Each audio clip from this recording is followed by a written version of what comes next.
Good evening, everyone, and welcome to GRAPPL FPL Gameweek 2 here on the GRAPPL FPL Twitch. We've got a couple of new faces on for week 2. It's been a quiet night, lads. You know, not much going on in the other business. I've literally changed hats. That's what I've done this evening. It's been such a wild night, but I got Chris and Jamesy back with us. Andy's back with us as well, but a couple of new faces here as well. GRAPPL Gareth and Chris Elliott here. Gareth, we always say we'll always drag you back in, mate. It's FPL now rather than the wrestling. Yeah, like any chance to come talk FPL, you know what I'm like about this, Benno. I fucking love it. You know, I've been playing it forever, so any chance to talk about it is going to be like welcome. And yeah, just like I said before, don't have to fucking watch a load of wrestling either, do I? I can just turn up and talk. So always good. That's it. We do our prep though, you know. We were definitely professionals here. Chris, have you been looking up on your stats and getting yourself prepared for this evening? I mean, if I'm honest, my the biggest thing that I was wondering was if I was actually going to have to put on a suit or not. But I figured the Carlisle shirt would do for tonight. So you're looking good, mate. Looking good. the Lakeland suit. Oh yeah. This is the thing. I thought we were going to mix up the lineup each week. You know, I imagine. I've already got Chris, or Bashil as Matty calls him. He's now our Stato. James, I'm not let you leave either. Andy, we needed to hear about your wild card this week, but we're going to get a couple of new people in the mix. Get the two Cumbria lads on. You know, felt like that'd be a good reunion for you two.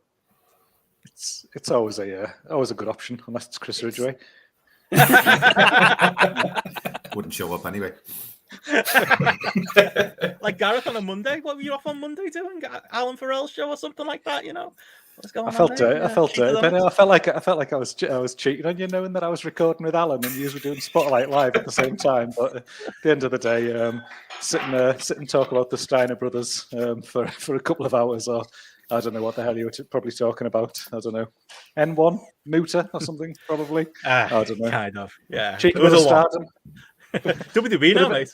Bit of It's the MLW. WWE Oh yeah, podcast. it is. That's what you scared me off with, wasn't it? You ran me off when when Cody jumped ship, and I was like, not talking We're about this fully on every board Monday. now. But no, we've just broke up from doing our FPL before the FPL stream, doing a Patreon stream with the NXT UK news on the wrestling side. So if anyone's looking for those takes, that's over there. Also talked a little bit of CM Punk coming back into the politics of AEW and the kickoff going on backstage there. But wrestling free zone here, Jamesy, tonight. FPL only. That's what we've got on board on tonight on the Twitch. FPL only. And I tell you one thing, I'm very, very glad of FPL these days because being a United fan is no fun whatsoever. Like, I don't know about you lads. Like when United don't do well, I can't watch Match of the Day that night. Like it's one of my rules. It's like, no, couldn't face it. So it's like, at least FPL gives me an excuse to kind of watch a little bit more than I normally would, because like I'd be seriously thinking about not watching any football at the moment as a United fan. It's just fucking desperate times at the moment. Like, I mean, Well, if I'm going to say, if I'm honest, that's why I'm wearing the Carlisle shirt, because I'm not wearing I'm not touching a United shirt at the minute. you're just Well, I was at asking for ridicule. Yeah. I was at the cricket on Saturday, and once that finished, we went into Manchester to watch the game. But we were delayed on the tram, and by the time we got to the pub, it was 3-0. And it was like walking into the biggest wake that I'd ever been. Like, it was the Box Social, which is like a big 2-story pub in the like fairly central Manchester, and everyone was just shell shocked. It looked like it was hilarious. And then the fourth went in, and everyone was cheering. They were just, I think everybody given up. It was just absolutely. And I hadn't even seen, obviously, when we walked in, just how bad the keeper was for the first one. And like the mistake for the second one and stuff, it was just farcical and stuff. But yeah, the United fans were done with it, I think. That's a problem with our. We got like a big group chat with everybody from the league in, and you just forget, because like Gareth or Matty are just having a little snigger at like Man United's result, or we're all kind of laughing at them. Pretty much everybody, not just them. Yeah, I know you went missing for about 15 minutes. I was like, James, he's walking this one off. He'll be back in a bit. He needs a rest. The weirdest thing is that it's sort of been going on for so long now that it's like, it's the fact that they're just inconsequential. That probably would hurt more for Jamesy than actually laughing at it. The fact that you just look at them and you just think, it just doesn't even matter. They're just irrelevant kind of thing, like these days. And that's not even trying to say it from a sticking the boot in, twisting a knife or anything like that. It's just, it's a far cry from the 20 years where they made my life a misery. Yeah, I mean, you almost worry for them with Liverpool coming up this weekend. It's just like last year. I remember Andy and I were on a train up to Grimsby when they were playing. I think that weekend. No, it was train back from Newcastle. It were, and I think that's when it was like 4-0 by 20 minutes. That was it. Because we were on the way up. We were speaking to a guy from Liverpool. He joined our table, and I was like, I reckon it could be 4 or 5-0. And that was last year when they still seemed to be fairly solid. This year, I mean, Liverpool need to get going a bit. Obviously, we were good then. Kind of stumbled out the blocks this year, but I think it could be a mauling if Salah and everybody starts getting on the same track. It's so bad at this point that like I remember when United were good, and if someone would try to wind you up, it would really wind you up, because it'd be like, fuck off. Like, I know they're good. I know what you're saying is bullshit. And now, like, if a Liverpool fan tries to get into it with me and wind me up, I'm just going, yeah, I know. Like, and not only that, but this is terrible. This is terrible. This is terrible. I start telling them all the stuff they don't know that's terrible that I know about. Like, so it's like, you can't hurt me anymore because they've hurt me so much at this stage. You know what I mean? It's like, also, I'm old enough to have, like, I fucking, like, my like, I was the king of the schoolyard in my school because everyone else our age were Liverpool fans. And I got into football a little bit later than most other people. So I was a United fan. So like I lorded it over everybody for fucking 15, 20 years. Like, so I've also had my fun in one way. And like at this point, the only reaction you can have to it is just gallows humor, like just joke about it. Because at the end of the day, until the Glazers are gone, it's never going to get any better. There's no, like, you know, you get all hopeful on day one of the season. It's going to be different, a new manager. It's not going to get much better. They're a mid-table club now. They're a mid-table not team with this at best. Not with this scattergun approach to recruitment as well. I think you said it in the chat. It's like it's not as if they're trying to bring in a certain sort of player. They're just trying to bring in a name player and hope that kind of papers over the cracks. Like if they were going, we're going for a pressing forward, or a sort of like a box to box midfielder or whatever. But it's just like, we're looking at a right winger, and then that falls through. We're looking at a left winger. We're looking at a centre back. It's just like there's no cohesiveness to anything that seems to be going on. With what they're doing. It's like they spent 2 months looking for Frankie de Jong. So you would have to assume that the manager thinks, I need a deep-lying midfielder who's going to be able to start attacks and who's press resistant. It's like, fair enough if that's what you want. They can't get him. So then they go to Rabiot, who's a totally different type of player, and he's shite. And then they can't get him, and they go for Casemiro, who's a destroyer. And it's like, do you know what you want? Like, obviously, they're all midfielders who roughly play on the same part of the pitch, but they're totally different players. So it's like, what's the plan here? Like, who's actually planning anything? There's no planning. Well, it's like that day, wasn't it, where it was like Morata and Vardy with the two strikers been linked, and you're like, hang about. So we've got one striker who's going to play on the shoulder and get in behind, and we've got one who's going to link play and just like drop off and fit every morning you wake up and it's like, who we're going to be linked with today? And inevitably it's somebody in the 30s who's past the prime, and you're like, really? Is that where we're at right now? And it's no good. And it's like we're getting the older guys as well. There's no resale value. You're paying them massive wages. It's just a net loss all over the place because they're not going to give more than 12, 18 good months. And then you're going to you're just back in the same position. The interesting thing was that Neville and Carragher talk on Monday Night Football, where they listed all the signings from like over the last 10 years. And he put, I think Neville just stuck 2 in who was any good, like Ibrahimovic and Fernandes. Well, Fernandes had been an asterisk like before Ronaldo come in. all the ones he put in red was, bloody hell, Morgan Schneiderlin, Mkhitaryan, there was some names there. Blast from the back, Fellaini, Fellaini. I think Schneiderlin was like about 30 million or something, and then they sold him on for 25 million to Everton. Who, Everton, that was the moment when Everton were just like spunking money on crap like Gylfi Sigurdsson. But it was just interesting to see all. It was just interesting. In the contract still, maybe. Yeah. Interesting to see that. That right hand side, all them players, all the names, and just ridiculous how not. There can only be 2 that were any good in 10 years. That's not United. It's just waste. It's waste. I had an argument. Well, not an argument. There was some Arsenal fan on Twitter the other day, and he was like, "Oh, United have spent $1 billion, blah blah blah." And it's like, well, yeah, and it's part of the problem with the Glazers. And he was like insistent.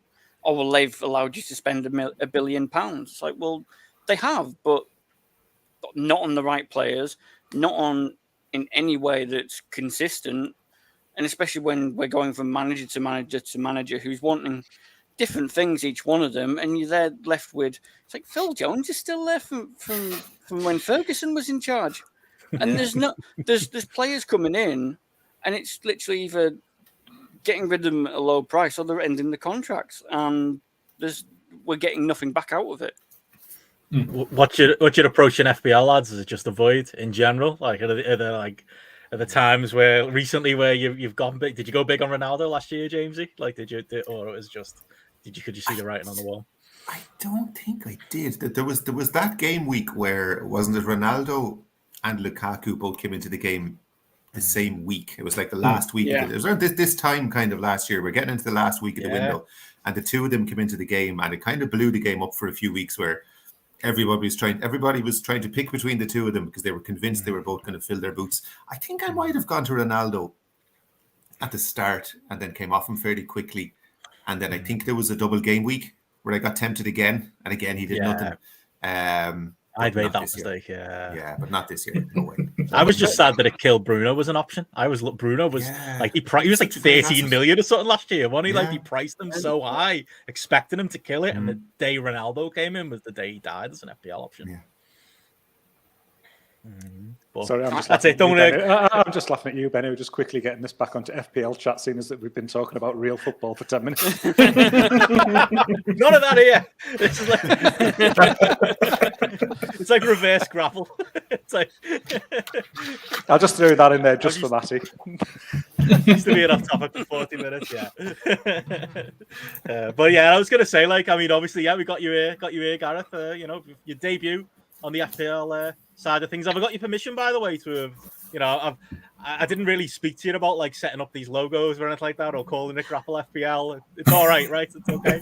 I assume you being on is giving us your blessing. Don't worry. If you start making any money out of it, the lawyers will be in touch. I'll share it amongst the lads. It'll be okay. Twitch subscriptions and all that. It's the future. I've been told this is where all the kids are on Twitch. But this is where the budget's all going from GRAPPL. Our fancy graphics we've got over on this side, but yeah, we'll use those fancy graphics to get into some FPL talk from the past week and going into the next game week. So it'll be kind of a game week 2 review and a game week 3 preview. We will talk a bit about the draft later on, mainly because I had a good week. So, that'll come up later on as well. But we've got Andy's on it, was on a wild card and is now on a free hit. So we need to talk about that.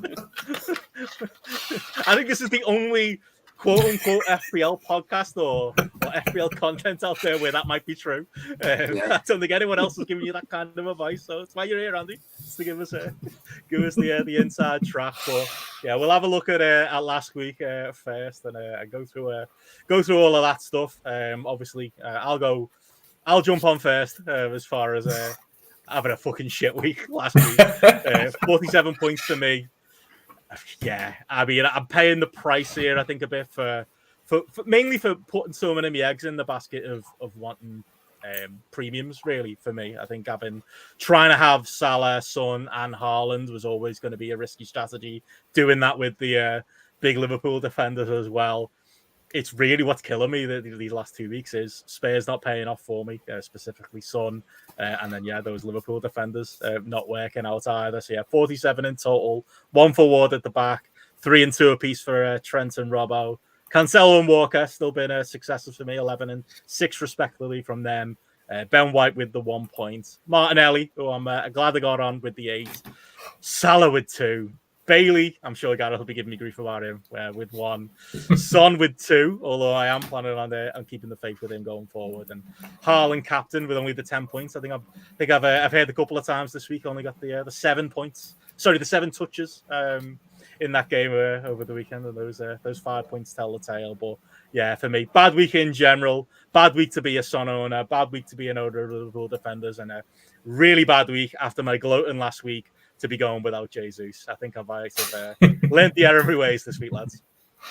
I tell you what, though, Benny, when you flash that up and you just look at that team, like obviously it's a bad week for an individual week, but when you look at that and you look at the longevity and that, you look at the long-term points within that team, like you've got a lot of stuff to come, haven't you, from there, really, when you're looking at like the double up on the Liverpool and City defenders, getting Salah, Haaland, Son in your team there. If you can fucking get away from the FPL podcast, Bailey, and just like get someone some alternative in there. You're not a million miles away there, are you? Like surely, statistically.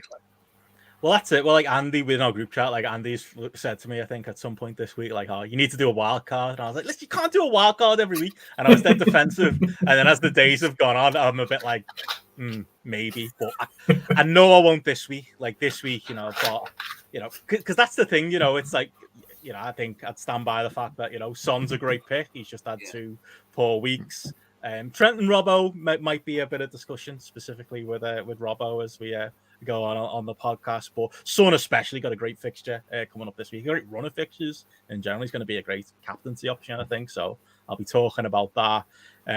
Jesus is the like I say, the big missing piece of my puzzle. But is he going to score 19 points every week? Like that's the battle. That's the bet I've got to go with. The idea that maybe the idea was that Martinelli could come near.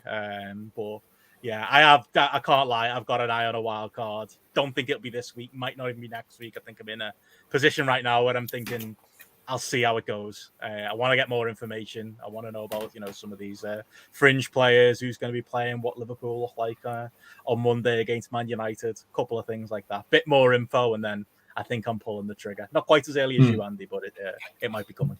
I think possibly will it be that double game week? Where they got a Saturday midweek. All coming up about 4 or 5. Who you got on your bench there, Benno? So yeah, on me bench, bunch of scrubs, mate. Not much going on at all. So yeah, Pereira, Archer, and Andreas is probably your one, but obviously the yellow mark thing. He might not play, so you'd naturally swap him in for IWC Bailey. Lyle Taylor's not really going to get a game with that Iron Emi. He looked good for Forest on Sunday. He's ahead of him in pecking order. Sam Surridge and also Jesse Lingard. Archer's not gonna get in. Probably what you could do there. I know you mentioned Son, good game against Wolves, so maybe not take him out. Maybe one for the week after, where you can drop to like a 10 million or even an 8 million, so it frees up 4 million, where you can probably take Ben Weiss would be one, and maybe get rid of your Leicester keepers. You've done similar to Chris Linnae there with the 2 Leicester keepers. That's a fire I've got to put out. Probably go for an Henderson. I think he's going to be my tip for people. I think about 5 onwards.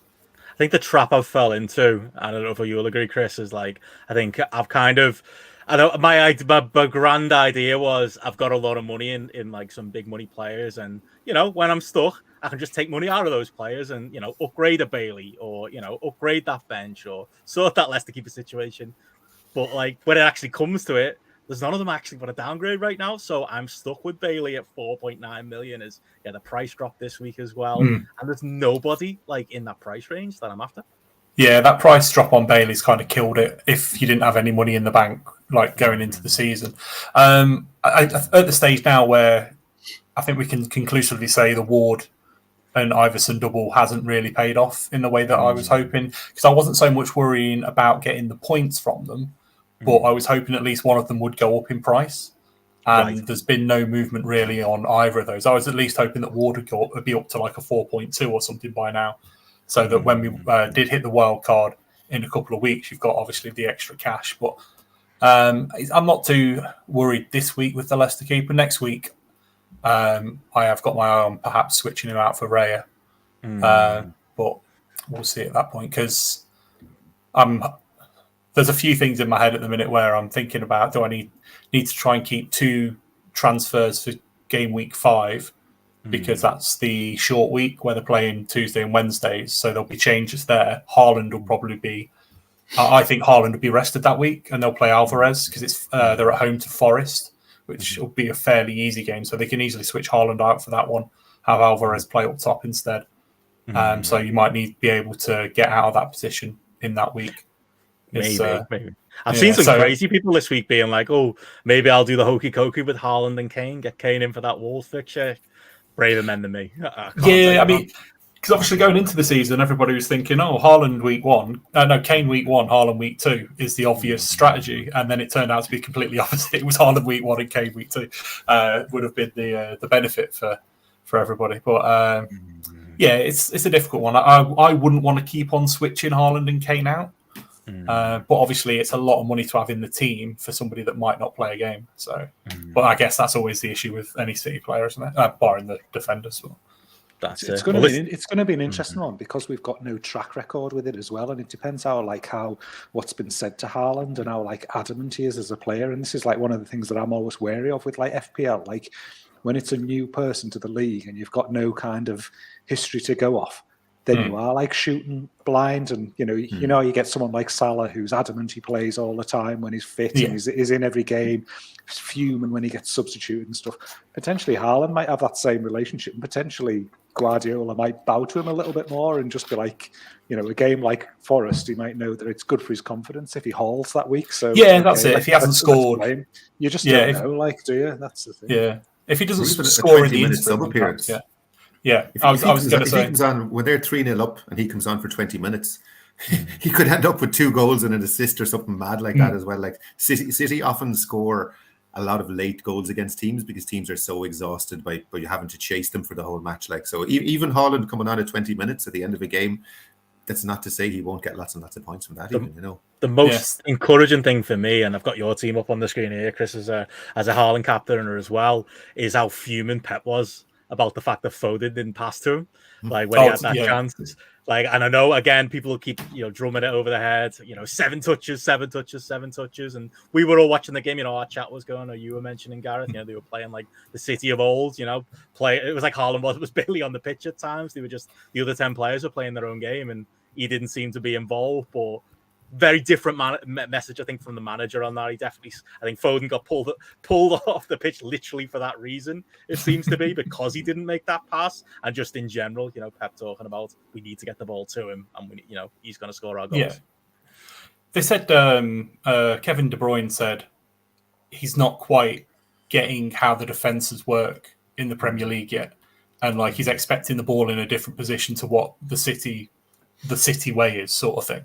So he's obviously good enough to figure that out, and he'll do it very quickly. And we've already seen that as soon as he gets a chance, he's deadly. Like, the pace that he showed in game week 1 to score his first goal, the through ball from De Bruyne, was ridiculous. So it won't take him long to get up to speed. I also don't particularly think that Foden should have. I mean, he should have squared it, and obviously, when you see the screenshot and the acres of space and that sort of thing, but you see it live. A lot of Foden's goals are driving at the keeper and then just kind of placing it back. He even scored one in that specific game exactly like that. That's the way that Foden attacks. So, I mean, if he scores, nobody cares, but he missed. So obviously, it's like, he should have taken the other option. But yeah, it was. He'll be up to speed soon enough, and if not, he'll play that Forest game now that I've said Alvarez will play it and he'll score a load. So we'll see. Any regrets on captaining him, Chris, and your team in general on the screen now? If you want to, for the podcast listeners, run us through how you did. Yeah. So 54 points overall, which was 3 under the average. Not ideal. I was going into it hoping for a big performance from Liverpool because I've got 3 Liverpool players. So I'll just run through the team first. So Ward in goal, Leicester got a point. I did mention last week that I was thinking that Arsenal would score a boatload, so he'll probably get a save point or whatever, and it kind of came out to play. Trent Alexander got a bonus point, so he ended up on 3. He did have 2 great chances for assists when he was setting up Salah, and Salah should have definitely scored at least one of them. I mainly remember that because I had a bet on Trent assist for a Salah goal, so I was paying quite close attention to that. Reece James came alive when they finally put him in the correct position out as wing back, so hopefully they'll stop with this nonsense of playing him inside so we can all get some more points from him. Robertson, it's seemed perfectly fine. I didn't really have any issues with that. I mean, the Liverpool defence, if error, I think was more down to Van Dijk than anything else. Zinchenko could have helped for a bit more. Walker got the 6 points that we were just hoping for. Grealish, I don't know. That's the part where I'm kind of looking. I might have to make a change because I can get to Gundogan I can just swap him for Gundogan because I've got 0.5 in the bank, so I may do with that. Salah obviously didn't return. Saka. Kind of thinking, obviously, the obvious move is move him down to Martinelli, but I don't think the Martinelli returns are sustainable. He's had 3 shots and scored 2 goals. That's not going to continue. Like, there's no way that he can continue at that pace, and so that would mean Saka or Odegaard's going to get a return soon, just through the nature of the course of expectation and that sort of thing. So I'm happy to stick with Saka for these next couple of games. They've got Fulham and Bournemouth, I think, coming up. Bournemouth, Fulham, and then Villa. So by that time, I'll probably have a better idea on where to move him on if I do need to. Jesus obviously had a banger, and Haaland was all right. So yeah, it was all right overall. A little disappointing at the score. I mean, it ended up 5.3 millionth on the game rank that week. Yeah, it's funny. Which is I don't know. It feels like this will balance out eventually because it's like they're all big hitters. So it's kind of like once it starts leveling out. I'm not too worried, but for now, it's just kind of tinkering to get optimal with that. Not the premium midfield spot, but the 7 million one, and then I'm perfectly fine with Andreas just swapping in and out with whoever's got a bad game or doesn't play.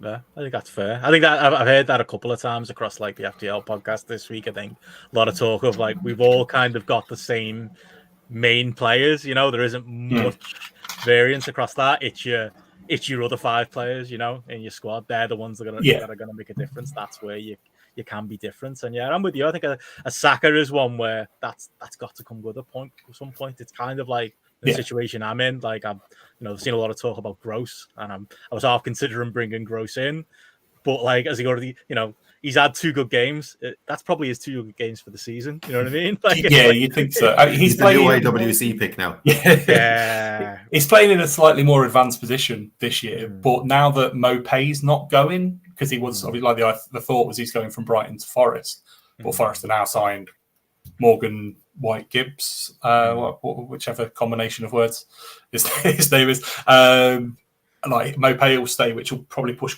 Gross further back. So I'm not sure like I say, I don't think that's sustainable long term either. He'll probably go back to having 2 pointers fairly soon. You never know though. You always get these buggers like this who like the amount of years playing fantasy league where you get someone who you get a couple of things early on and you go, yeah, that's you've had your lot there. You've had statistically that I'm not throwing him in because everyone's throwing him in. I refuse to. And then they just randomly just keep it going for like 15 games and like return every other game or something like that. And you're like, fuck, like, you're so furious because like you've missed out on someone so cheap because you just denied the idea that they could possibly like sustain it. That's what will probably happen with Martinelli. We'll be sat here in 4 months' time and he's scored every week and he's broke Jamie Vardy's record or something. And I'll be like, I still don't think he's worth it at 9.6 million. Yeah, you just keep rising money. Like his price rise has been ridiculous, hasn't it? Everyone's just getting on him, aren't they? Like that's he's the player of the moment. 6.3 million he is now, I think. Is it not? Yeah. That's why the trade down from Saka would be worth it money wise. But as I say, I think that'll probably be more worth it in a couple of weeks when it kind of balances back out. And Martinelli's probably due again to get an assist or a goal. But I mean, Saka's on pens, isn't he, Chris? I think so. Yeah. They say probably as well. He was last season. They've not had a penalty yet, but I don't know if I don't know what Jesus has. If he's got a record of penalty taken. So. I think he's missed a few for City, if I remember rightly. Everyone misses them for City, so. Yeah, that's true. I'm fairly comfortable with where we are. Going into next week, everybody's got an away game, so that's probably not ideal, but we'll see. I don't think there's any particularly bad games for that. I think all the big teams have good games up until about 5 or 6 when they start playing each other. And then it becomes a bit more convoluted as to how you'll get through that minefield. But for now, it's all fairly plain sailing. How do you think about it as a season, Gareth? You've been playing pretty much as long as me. Like a big complaint I'm seeing from people is the fact that you can't have whoever you want. It's not like that, that Vardy Mahrez season we were talking about last year where they basically broke the game and you could afford whatever 11 players you want. But you can basically, like Chris has got and kind of like I've got, have 11 players from Chelsea, Arsenal, City, Liverpool. You don't have to Spurs. You don't have to stray much further from that. It does feel like quite a unique season. And like looking at all our ranks and stuff, in the 5 and 6 million range, there's so many more people engaged. There's so many more people with copycat teams, who've got basically that same core. It does feel like a year unlike any other year in FPL. Yeah, it's a bit of an odd one, isn't it? Because like I think as well, what you get is I think people are smarter these days as well towards players who are playing all the time and stuff like that. When I think about like playing FPL years ago, like people would just be like throwing these players in, and you were thinking he's never going to play like 30, 35 games a season. He's only going to play 25 and things. And then so that's it now when you see like the likes of your like, I don't know, like your Cucurellas or something like that as to use as an example, like again, to me, I look at that and I'm like, well, he's a good option. He's 5 million, but I've got no idea if he's only going to play 2 games out of 4 or he's going to play 4 games out of 4. I'd rather sacrifice the mill and go for Reece James, where I know he's going to play percentage-wise, definitely play a higher volume of games, and then you're going to get those levels of return. So then when you're looking at people there and you're like, well, I know Alexander-Arnold's going to play, Robertson's going to play, I know, Salah's going to play every week, Saka, Jesus, but you sort of, when you start to like do that and narrow it down to them big clubs, you can get that kind of like mix of players in the team, and so you do just end up with a bit of consistency. It's kind of one of the reasons why I started the season thinking I want to go and try and approach this a little bit differently, but my brain's now just telling me go this way kind of thing, just like follow the crowd because you're just going to get left behind, and like it's early days thinking that really. Well, we'll have a look at your team next. I think it's probably the place to go. There you are on 52, mate. Like I say, you're we didn't get to see your game week 1 team, but I know you were very much going with the stats this year. You were trying to lean on them rather than the Let's Talk FPLs of the world that most of us are listening to and watching. Yeah. Well, the prime example of that, I was like looking at this for in preparation for today. In season 2018-2019, I got 2,300 points, and I finished in the top 20,000 in the world, which like I was absolutely fucking made up. Like great finish, like highest ever. I looked at what I got last season. I got the same amount of points last season, and I finished 564,099th. Like so, it just sort of shows the growth in the game over the last couple of years, and it also just shows the influence of like people listening to the podcasts and people visiting the websites and looking at the stats a bit more and things like that. Because like I would say back then in 2018-19, I was looking at information and statistics and using it, and it was like massively to my advantage. Whereas now, because I don't look at any websites and I don't listen to any podcasts, I totally just rely on trying to do it myself. Like it's so frustrating to me when I'd kind of like spot something and think, oh yeah, that's your option, and then I like kind of get to the game week and find out that everybody's done exactly the same thing because somebody on a podcast or something like that has like has also found that out. So it's like that's a frustration of mine. So I was like, right, I want to try and just think about it a bit differently this year. And I was like sat on the plane home from holiday and just sitting working out points per million if somebody played a full season, basically just to try and get like what is the best combination of points that we could get. So where, for example, if I could put like Haaland in and Bailey, say for example, or I could have like Tony and Foden, and that maybe leaves me a little bit over to get like Robertson instead of a 6 million defender or something like that, and trying to almost think of it as a bigger puzzle, from that point of view. But clearly hasn't fucking worked because 2 weeks in, I'm sat here like looking at things, and I'm like I've pressed wildcard today. I'm definitely making changes. Really? I've gone through a variety. I've gone through a variety of options already. Probably because my lad's been pecking my ear all day about how Spurs are going to haul against Wolves this weekend, and now I've got this like strong element of doubt in my mind that hang about. I haven't got Kane or Son here. If I'm going to be sat there on Saturday watching this, and one of them's banging the points, and I'm going to be fuming. Like so. So I think there's a Spurs element. See, I was just about to say, I like for it being a non kind of template team in a lot of positions. I think it's quite strong going into next week, and you go for, because I think Tony's going to be a really good differential for the next few weeks with their lineups. You've got Maddison obviously to come in for Coutinho. Wilson would probably be one I'd look to change, obviously with them playing City.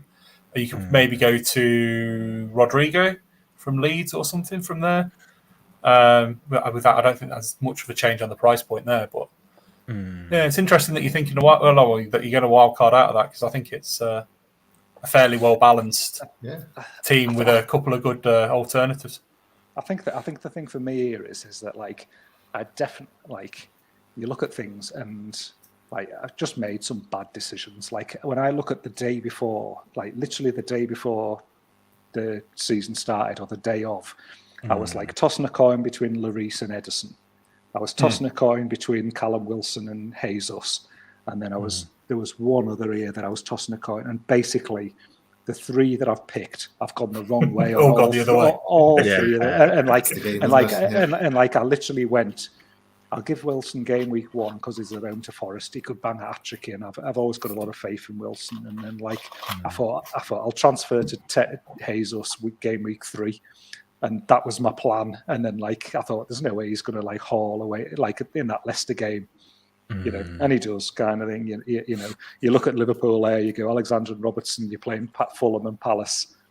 I'm expecting fucking 4 clean sheets there, or at least some assists, you know, and things. And obviously they don't come either. I put Maddison on the bloody bench. I played Coutinho because he's playing Everton. 0 versus 7. So just I think the core of the team is like right, but just some bad decisions that have led to this point. But I think the wild card for me, I'm looking at there is just because Newcastle have got trickier games coming up here.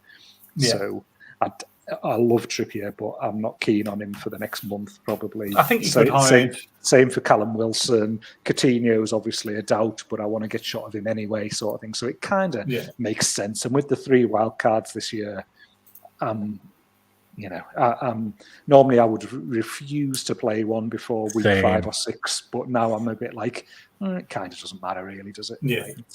I think you'd have been all right hiding Trippier behind Patterson. Everton Forest this week. I don't think you'd lose too much out on doing that. Yeah, I mean, I can understand the reason. Spurs are going to fuck Wolves this weekend. Wolves are shite. I was looking at Wolves. I was looking at Wolves' form at the back end of last season, and it is awful. Like their last 10 games, absolute dog shit. You look at the start of this season; they've lost to Leeds, who were shite. You know, the game last. Who did they play last week? Wolves, was it Fulham? Home to Fulham and drew. They're fucking awful, Wolves. They're like Spurs are going to twat them. So there you go. Put Wolves 1-0 on your coupon. Yeah, it's like the opposite of me. It's why I'm not wildcarding. I'm thinking of getting more Spurs players in, but like any change I make, and the only place I can see to make money is to take Son out, and I'm obviously not doing that this week because of that game. That's the only thing stopping me. But we were saying, weren't we, last week, Jamesy? Like this is the season of the early wildcard, isn't it? I think we're all going to be pulling that trigger by like game week 6. There's nothing wrong with doing it. Absolutely. Like as I said, it's because you're getting an extra one anyway in the middle of the winter. Like so, yeah. Like I think you're being very hard on your team, honestly, Gareth, because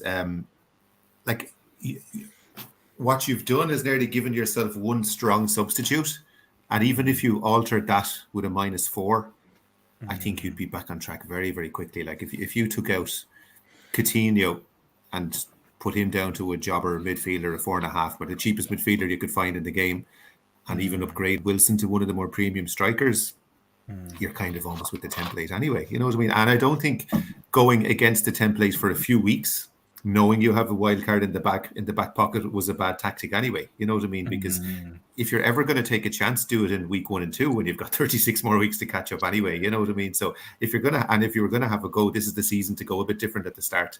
I'm a little bit disappointed you haven't kept this going for a while with your points per million tactic, just to see how it turns out. It wouldn't be a bad idea to set up another unofficial team and just keep a track of it, just as an experiment for the whole season to see how it works out, because I'm all for different tactics, like, and trying to find some different way of cracking this game, you know. Careful with that though. I'm pretty sure the bloke who won last year had 2 teams in the game, and he won and he deleted them because he had more than one team. So, you know, just in case you win it, Gareth, be careful. Just in case you win it, yeah. If he won the GRAPPL League, that'd be a great way of getting him out, Benno. Oh, I'd tell him. I'll be emailing FPL.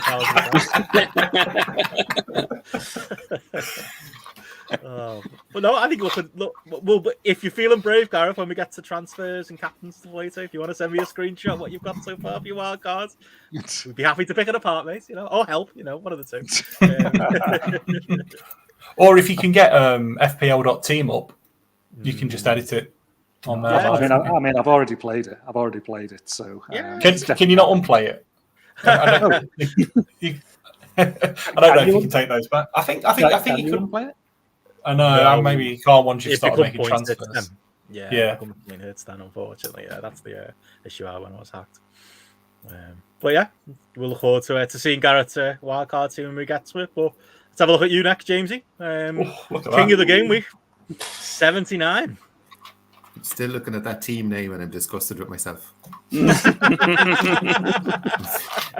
young bucks for the audio listeners. The Casemiro bucks or something, I don't know. But yeah, like Jesus, really happy, like really, really good week. For the benefit of the people listening, I have Ramsdale in goal. He had 1 point. And then across the back, Trent Alexander-Arnold, 3 points. Matty Cash, 2 points. Cancelo, 11 points. Trippier 7 points and Reece James 7. And in the back line, my two kind of, I suppose, differential picks are Cash and Trippier. Like Trippier has been brilliant so far. Like he's not got any attacking returns, but 2 clean sheets for Newcastle, and in both of those games he's got 2 bonus points as well. Like so, he's already as a 5 million. Like if you think back to this, when I was picking my team at the start of the game, the choice was go with basically a 5 million defender or go with a Bailey or a Neto. So like I've gotten 14 points from Trippier. So straight away, like that's a call I'm really glad I made, and going 5 at the back seems to have been, looking at other people's teams, seems to have been the way to go, getting the value from a 5 million defender rather than a 5 million midfielder. And then the front 5 like is really template, I suppose. I have Salah for 2 points. Luis Diaz got 9 points, Martinelli 8, Haaland, captain, 5 points, which was 10, and then Jesus for 19 points. And yeah, like 79-point week. And like it's really interesting if you're following your team along on the, what's it called? What's the live one called, Ben? LiveFPL.net. Live FPL. You can really see which of your players help you to rise in the ranks, because you literally see how far. And like I was doing pretty well. And then Diaz scored late on the other night for Liverpool and I shot up. So it really shows the benefit. Like I would say that I have 7 kind of template players in my team. If you look at Trent, Cancelo, Reece James, Martinelli, Luis Diaz, Haaland, Jesus, they're really highly owned players. And so the guys I need to kind of do well to rise in the ranks are Cash, Trippier, and Luis Diaz. And when Luis Diaz got that goal, he went from very quickly from 1 or 2 points up to 9 points. And like you skyrocket up the league straight away. So it really shows the benefit of making the right decisions kind of on the fringe players if you have all those. But yeah, I'm very happy. I have no real thoughts or plans of wildcards or anything like that at the moment. And I've already made my transfer for next week because Cash was due to drop on, I think it was Tuesday or Wednesday night. So, and he's been he's been my most disappointing player. He's been crap so far. I think he's 3 points in total so far. So I've gotten rid of him and I've brought in Kyle Walker. Just that Man City defense at the moment is so solid and so good. I'm happy to leave Kyle Walker in for a few weeks. I still have a little bit of money in the bank, and I'm hoping once Perisic at Spurs starts to play to kind of move from Kyle Walker onto him then if he starts getting regular game time. But I want to see him starting games before I do that.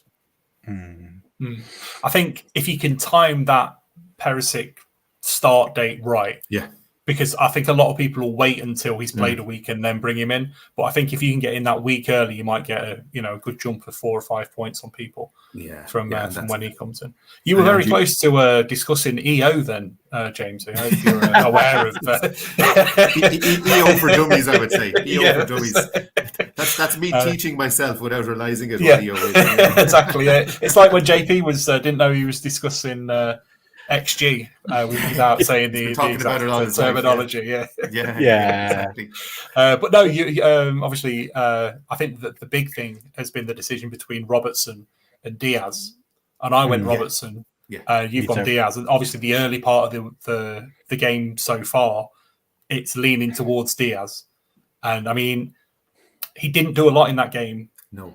But he cut in from the left wing and banged like an absolute perler. And that's what he can do. So if you're just playing for that, like if he gets one, a goal every couple of weeks sort of thing, that sort of performance, it'll be fine. But I think Robertson will be the dependable option over the course of the season. But yeah, I mean, that was a bang over a goal there, and it's obviously paid off for you. Yeah, it's funny because in our group chat, like you said that, Andy, didn't you? You were like literally like, there'll be a lot of people shipping out Diaz right now. 20 minutes later, the bandwagon starts. Yeah, no, it didn't do anything in that game for me. It was similar like game week 1 with Bakary Saka, with Bukayo Saka for Arsenal. I said, he's done nothing all game, and then a deflected shot from Ingalls right in. So yeah, I just have to call them in the group chat, and then they perk up. It's like Reece James on Sunday. I had Reece James, and he was sitting on 2 points, and he got booked. And I was like, because I remember Reece James broke my heart last season because he'd for 6 or 7 weeks in a row he'd get 1 or 2, and then he'd get something crazy like 19 points or 24 points or something. And every time I had him, he was on the 1 or 2s. Every time I sold him, he'd go absolutely mental. And I was just saying that he got booked, and I was like, for fuck's sake, here we are again, back on 1 point for Reece James. And literally my stream seems to be about 5 minutes behind everyone else. Next thing it popped up in the chat, Reece James had actually scored. So it was like, I claimed the assist for that goal, maybe. Yeah, I'd say as soon as they put him onto the right wing back position, he completely changed Chelsea going forward. Yeah. I can't see him playing inside defence much longer, particularly now that they've kind of brought in a couple more players and Chilwell's back fairly soon and stuff. I think that was specifically because of his son. They were just afraid. Yeah, I think it was going to be him or Azpilicueta, and I don't think they fancied Azpilicueta's pace up against Son. So I'm hoping anyway it was just specifically to counter him, because even before the goal, that cross he put in onto Havertz, like Havertz should have scored that header as well. Yeah. That would have been another assist. Like, so he's he's amazing. If he can get into the final third consistently, he's an amazing asset. Yeah, I mean, Chelsea should have won that game against Spurs. They should have killed it off before Spurs even had a sniff to get back into it. I kind of think the same with West Ham and Forest. I thought West Ham were, because I've actually started watching games now. We're doing this podcast, so I watched like 4 games this weekend. I was just like, but yeah, I thought West Ham should have beaten Forest, and then that disallowed goal when the Forest defender just fell over when Antonio ran into him, and they disallowed hit that the goal bar twice. Yeah, so I was just like, just small margins on that side, just kind of killed it off. But yeah, that's it. On the Reece James front, like he is one where, like last year I didn't really go for him. It's that Chelsea defense. You're kind of like, is he gonna get all the minutes this year? There's no doubt, is there? Like you say, he could be way up on the left. He's basically a winger at points. He could be part of that back three, but he's gonna play either way, and he's gonna get points either way. Yeah. He's gone up to 6.1, which I missed the rise on this week, so quite annoyed about that. He'll be probably 7 million by the end of the season. He'll be 6.5 within a few game weeks. Like that lad is shooting up, and the value there, that extra million you can get out of him as opposed to like a Robertson, is going to be worth his weight in gold going forward. So I think everyone's going to have him. I think if you're read today as well that he took like 6 or 7 corners so far this season as well. So he's got that side of his game as well as been on direct free kicks sometimes as well. So he's got so much up his street. I think if you're happy going without Mason Mount, you could easily do James, Cucurella and Mendy as a triple up on the Chelsea defence, and I think that would pay off quite often. Or you could obviously go Cancelo, Walker and Edit. Well, I wouldn't recommend it with the Man City defence. But him who scored the goal, that Koulibaly. He looked really good from set pieces. I was thinking like the club he was at previously, he'd only got like 3 goals in quite a lot of games. So you think, he's not really an attacking threat. But if you see that Chelsea, it was a great finish. Good job that Raheem Sterling got out of the way, because it had probably killed him. It's very much in the similar vein as like John Terry used to like always pop up with at least 7 or 8 goals from set pieces a season. So FPL God. Oh yeah, horrible man. FPL An interesting one would be if they get Fofana He's only 4.5 million. Yeah. And if they spend 80 million on Fofana, you'd imagine he's going to start most weeks. So that's a 4.5 million defender playing for Chelsea. That's a really easy way to facilitate a signing someone else in their team, you know. They're looking obviously at getting younger in defence because, if they don't trust Aspie to play against Son, there's quicker players than Son in the league as well. They can't have a player that they think is a liability sort of thing. So they're going to be looking. I think they should have probably tried harder to keep Rudiger and Christiansen anyway. So they've got to replace those two guys. Fofana would be a good fit in there, I think. Yeah, I think when we sit down and we have a look at we'll look at next week's fixtures, but looking at the fixtures going forward, that's the other thing with Chelsea. Like, it's an unbelievable run, pretty much for the next 5-6, and that's all any of us need to think about. Like you say, with that. Well, that's it. As well. Definitely, I'd have thought maybe something for Gareth's wild card, that Chelsea triple up in defence, maybe. Yeah, defo. There's a part of me, because I'm definitely going to at least get him one in, but there is a part of me, I'm a cheapskate when it comes to FPL, and I'm always like, well, I could save a million, go Cucurella over games, I love a bargain, that's it. But I think. What do people think about Cucurella? Is anybody thinking of getting him in? I'm a bit worried still about, people are saying, well, they spent 60 million on him, but they spent 60 million on Chilwell as well. You know what I mean? And they just signed Koulibaly, so there's kind of 3 players are going to share those 2 positions, the left centre back and left wing back. Those 3 are going to rotate, and we don't know how often he's going to switch them. We don't know, so it's just still a bit up in the air for me. Like, I don't like stressing about players starting games all the time in FPL. You know what I mean? I don't mind a risk every now and again, but I hate that feeling of waiting on the lineups for every match in case your player doesn't start, especially with my defense. I like to know they're in there, they're going to play every week. You know what I mean? So are any of you guys thinking of getting him in? Or I wouldn't touch him with a barge pole personally. Right now, just because I don't know.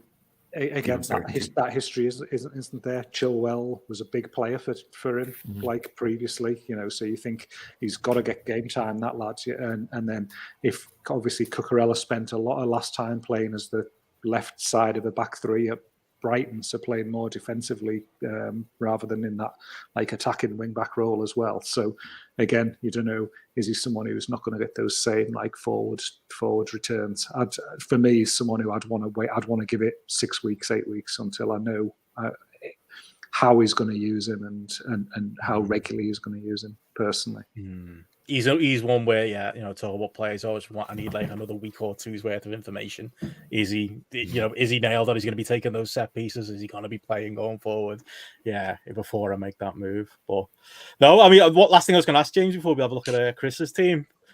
Any regrets not captaining Jesus? Was it a consideration at any point? No. Fair. It was Haaland at home against Bournemouth. That's a decision. If I had that chance to make that decision 100 times, I'd 100 times go for Haaland. You know what I mean? And I never beat myself up over taking the obvious choice with the captain. I think what it does do now is it brings Jesus for sure into the reckoning as a possible captain. Like, in my head, there's usually only 2 or 3 options for captain most weeks. Your premium players, your Kanes, your Haalands, your Sons, your Salah. But I think now you're really if there's a week where they all have reasonably difficult fixtures and you see Arsenal sitting there on a home game against somebody from the low end of the league, it's definitely something to think about for the future. But no regrets whatsoever about the captaincy. As I said, I think that's it would have been silly to take any other decision, I think, to be honest. Yeah. That's it, and maybe this is the season where you have to take those gambles. So will be another week for Jesus this year. But yeah, that's it. Playing it safe, a lot of people did, and just one of them. You can't predict a 19-point haul, I don't think. No, I think I saw something that said only 80 people in the top 10,000 captained him, and none of the FPL experts did, sort of thing. So nobody really took the risk. Obviously it paid off if you did, but. Like I say, you generally captain your premiums. That's why they cost so much. That's why you have them in your team. If you're not going to captain them, don't have them in your team. That's the sort of thing, isn't it? So it's a tough one. There'll probably be a couple of weeks, during the season where he's a viable option. But I think for a while he'll still be behind Salah and Haaland and Kane, I guess. Yeah. Well, next up, Chris, we got your team up on the screen. Sorry, mate, should have got you on a better week. Yeah, it was an awful week. From the lofty highs of James E to sorry, mate. Gameweek ranked of 8 million. A lonely 36. It was awful. What went wrong? Well, one thing that went wrong, I had Jesus in the first week and got rid of him, brought in Wilson, and of course there's a 17 points difference. Rage transfer. A lot of people did. People were like shipping out for Mitrovic. That was one, wasn't it? Where came in on a -1. What was the other popular move people had? There was a couple, wasn't there, on one of those FPL tips pages, Chris, where it was like a 20-point swing for some people. Oh, would it have been Darwin, probably? Yeah, Darwin. If you went down from Darwin to Jesus. Yeah. And then the other bad point was Edouard only playing 25 minutes and then getting a booking as well. So that didn't help us. I'll read it out for those listening. Ramsdale with 1 point in goal. Back three of Alexander-Arnold with 3 points. Gabriel with 1. Cancelo with 11. Midfield, Bowen with 2. Son with 2. Sancho with 1. Bruno Guimaraes from Newcastle with 3. And then Edouard, no points. Haaland, 10 points.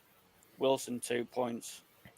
And unfortunately, Nico Williams sitting on my bench with 7. So another one I missed out with, which was when I sat watching that the Liverpool Palace game on Monday night, and I'm there sitting there going, "Don't bring Edouard, don't bring him on." And then he goes and fucking brings him on, and that's it, done. But yeah, it was enough. I've triggered my wild card as well, so Very good. I can understand. It's the Newcastle heavy element of your team. I think that's the biggest kind of thing. But you gone non-template, to be fair. Like, you went against the grain of what people were doing. So that's a plus, isn't it? But you're like Gareth. Are you sticking to that, or are you just bringing in all the players everyone's got now? No, to get back I can read you out what I've got for my currently for my team when it loads. Sticking with Ramsdale in goal, going 4 across the back with Trent, Gabriel, Cancelo, and I've brought Nico Williams in because they've got Everton away on. It should be all right. Salah, Kulusevski, and Rodrigo across the midfield, and then I've stuck with Edouard, although that'll probably change by the weekend. And I've got Haaland, and I've brought Jesus back in. And I've got Dewsbury Hall, Bruno Guimaraes, and Bueno on the bench. Sticking with Bruno. On the bench, but that again, it's a couple of days that could change. But we'll see where we go with that. The one doubt in that team, looking at it, is obviously Leeds playing Chelsea. I'll probably take Rodrigo out. But it was just I was sat on Sunday after the games, and I'm looking at the team. I only had Alexander-Arnold and Edouard left. And with how badly it would been going that weekend, I was like, I need to change it anyway. So I immediately I wanted rid of Sancho. I wanted rid of Wilson. And I had already done the transfer the week before, so I didn't have a free transfer. So I wasn't going to take a hit this early. Right. And thought, I'll just go for it, go for the wild card and see how we get on for this week. That's fair logic. I could totally, get it. I think, like I say, you've been brave with the team so far, but yeah, if you're not happy and things need turning around, it's the week for wildcards. Connor asks in the chat, how many you had to step out? How many wildcards you on so far? 2 so far, but maybe 3, including me. Andy's already on one, unless he pulls another one out. He's on a free hit. On a free hit. Brilliant. But yeah, that's it. Anyone else got it on the team? Nico Williams is one. Like, he screams me as far as an FPL asset. 4 million for someone who looks as good as he is. If I could have 6 defenders, he'd be my 6th defender. Like, because I've got 5 premium at the back, I can't really make the room for him. But especially their home games, I'd love to have him. Yeah, I was playing around a little earlier. If you just switch my team back up for a second, Benno. Yeah, sure. I was thinking of getting rid of Trent, bringing in Nico Williams, getting rid of Saka, bringing in Son. And then there was another bit that I had to move. I could have moved Grealish to Gundogan, and I take a -8 or something. But obviously, I think getting rid of Trent is kind of shooting myself in the foot. But like Nico Williams did have, like, he looked great in that Forest game as a going forward asset sort of thing. I also think Chris Rodrigo's not a bad asset to have in the team. So as long as you've got a way to get to him after this week, like once you wild card, I think, because I thought he was down as a forward, he's down as a midfielder, isn't he? So he'll obviously get an extra point if he scores a goal when he's playing up front, sort of thing for Leeds. So that's always a good thing to have in mind. Bamford's injured as well, isn't he? So so he's going to be playing up front for the next month or so, I think. I've got Dewsbury Hall and Bruno Guimaraes as my other choices, and obviously with Newcastle playing City, not the best idea, but I think with Leicester playing Southampton at home might be a better option, but we'll see. I mean, you're preaching to the choir with me and Dewsbury Hall, so yeah. We will snap him up in the draft already. He's got him now. I've already sent him a trade offer, but I've not had a response yet. So it's interesting you say that Alexander-Arnold thing there, Chris, about because you've obviously got both Alexander-Arnold and Robertson, and then you sort of say about getting rid of Trent and shooting yourself in the foot. But that was one of the things that jumped out to me when I was doing that analysis by the value, because if you Robbo missed some games last season through injury, when you actually weighted it up as if him and Trent played the same amount of games, they basically got exactly the same amount of points. So points per million, Robbo's a better investment than Alexander-Arnold, and you wouldn't think it, would you? I don't know, you just perceive Trent's on more free kicks and things like that. So I don't know. It's kind of one of the things that I'm balancing off in my wildcard. There is, do I get rid of Trent, who feels like your gut reaction one, or do you go with the numbers and maybe stick with Robbo because you're getting that $500,000? That's it. I think the big thing as well is it's very easy to be when we get into transfers in a minute, don't want to get rid of Trent and Robbo. They got United on Monday. They're going to do well. Yeah. But what else you can do with the money, isn't it? If you can bring in Reece James and for $6 million and that million so and many a half options should upgrade. It's not 1-for-1, is it? For me, if I take Robinson and Trent down, which I'm not sure I'll do, but say I went to James and Cucurella, that would allow me to get rid of, Aston Villa's IWC gobshite and bring in an actual good player. I'll bring in Diego Jota, that, and that would literally give my team an extra player. It would be like having a 12th man that I don't have right now. Well, basically an 11th man, because I haven't got an 11th player right now. That would, be worth it in my circumstances potentially, but it's that fear of going against. My Evertonian wife has already come down this morning and told me that she's got rid of both her red shite defenders. Based on that. I was going to ask, is she duck cooker in the chat? I know she's not. No, that's me. It could have been it. Can I ask Garrett, as a Liverpool fan, are you a bit worried about Liverpool's defending this year? Because I know they had a lot of the ball against Palace, but the way they were caught out by that breakaway by Palace, and then the defending against Fulham wasn't great. And Van Dijk doesn't look 100% to me.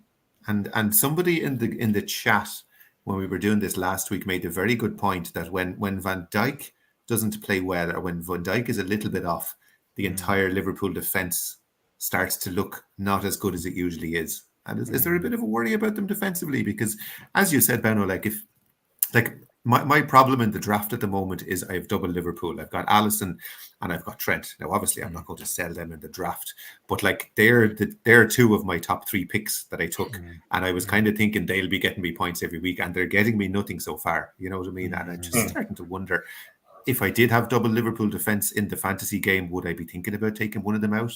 The double clean sheets aren't happening at the moment, No. Yeah. I mean that one, that Palace game, that goal the other night, that was I think, did I say in our chat, that just reminded me of playing Football Manager, when you just absolutely battering somebody and then they get one goal and they've had zero possession, zero shots in the whole game, and they get a goal and you just fucking bollocks, as if kind of thing. You're going mad at FM in those situations.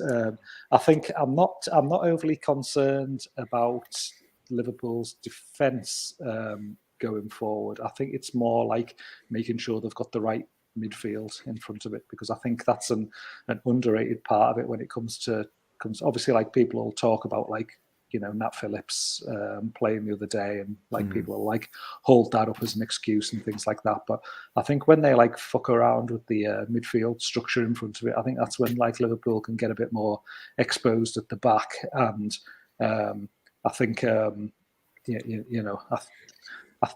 think once probably Joel Matip's fit again, who I think is probably one of the most underrated players in the league. I think that'll solidify things big time. I think when Jordan Henderson, he gets a lot of stick, but like, as you know, the work that he does plugging that gap behind Alexander-Arnold, like when he goes forward, is a big part of keeping us defensively solid as well. I'd have no concerns once those two lads are playing consistently. Yeah, I think, to be honest, I can't see how we're just going to drop. You know, why would we just suddenly go, the other way randomly? But I'm not confident against United, I must admit. Because really, come on, now. honestly, I'm really not. Everyone's talking about this like it's going to be, Liverpool are going to get a haul this weekend and stuff. Like, they haven't shown anything to me in the first two games that suggests that that's going to be the case. Like, not at all. Gareth, I promise you. I promise you. It's going to be fine. It's going to be fine. Just stop worrying. I promise you. Even if you play shite, we would literally give you the ball and tell you put it in the goal. Like, don't worry. It's just because it's a derby, though. Like, I just still feel like there'll be even if United nick a goal and it's a messy 2-1. Like, maybe I'm just convincing myself of that because I want to transfer Robbo out. But I don't know. I don't think it's going to be like 7-0 or something. It felt like that watching United at the weekend. But as like time's gone on and the more I think about it, I don't know. Footy never really works like that, does it? I'm sure it'll be. I think with Darwin Núñez out, it's going to be more Salah central focused, which I think will be a big part of it. And I think that's kind of where it helps for him. I think, is Milner expected to play again midfield, I guess, against United? How's he still going? That's what I was thinking. I think he looks a bit out of place on because obviously I was bigging up Harvey Elliott last week, and I thought he looked good in the Liverpool game. But yeah, I'm not entirely sure how long they can survive with Milner as the other part of that midfield. Yeah, because that just limits Alexander-Arnold and Robertson when you haven't got the confidence that you've got. Because that was the big bit behind them. Because that was the big bit when Liverpool lost to City in the league last year, wasn't it? Milner had to play right back instead of Trent, and he just had a nightmare, if I remember right. But yeah, I'm not sure he's got the pace for the big 90 minutes. It's similar to what we were saying about Aspie at Chelsea. Yeah. Just a question for everybody when you bring up Darwin Núñez.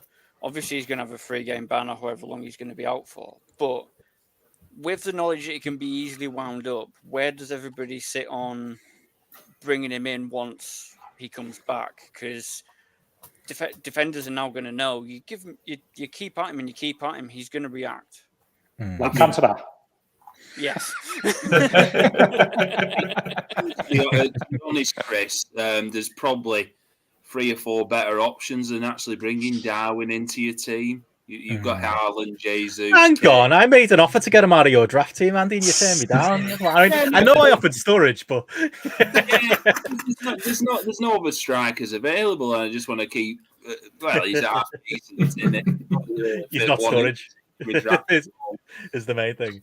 But there's better options out there than bringing Darwin in, I would say. I think you know what though, Chris. Like, I think it'd be interesting to see what Klopp's level of trust in him will be now, because where he's going to have Diego Jota coming back to fitness, who has stepped into that side from day one and looked like he was, just playing at the same level of anybody else. He's tried and tested. He's reliable. Núñez could easily find himself where Klopp thinks, do you know what, you fucking let me down here. You need to show me something now for 6 months. And Klopp's a strong enough character to do that, and it wouldn't surprise me one bit if he just puts him on the back burner for a while and gets it out of the spotlight. Yeah, I mean, his first game back would if he gets picked for it is the Merseyside derby at Goodison. No way he's playing in that game. No way. So he'd get needled there, wouldn't he, if he came back for that one? So. Might bring him back in for that. Yeah. But anyway, but I mean, I would say just on that point that if you're spending that much on a striker, you might as well get Jesus at this point.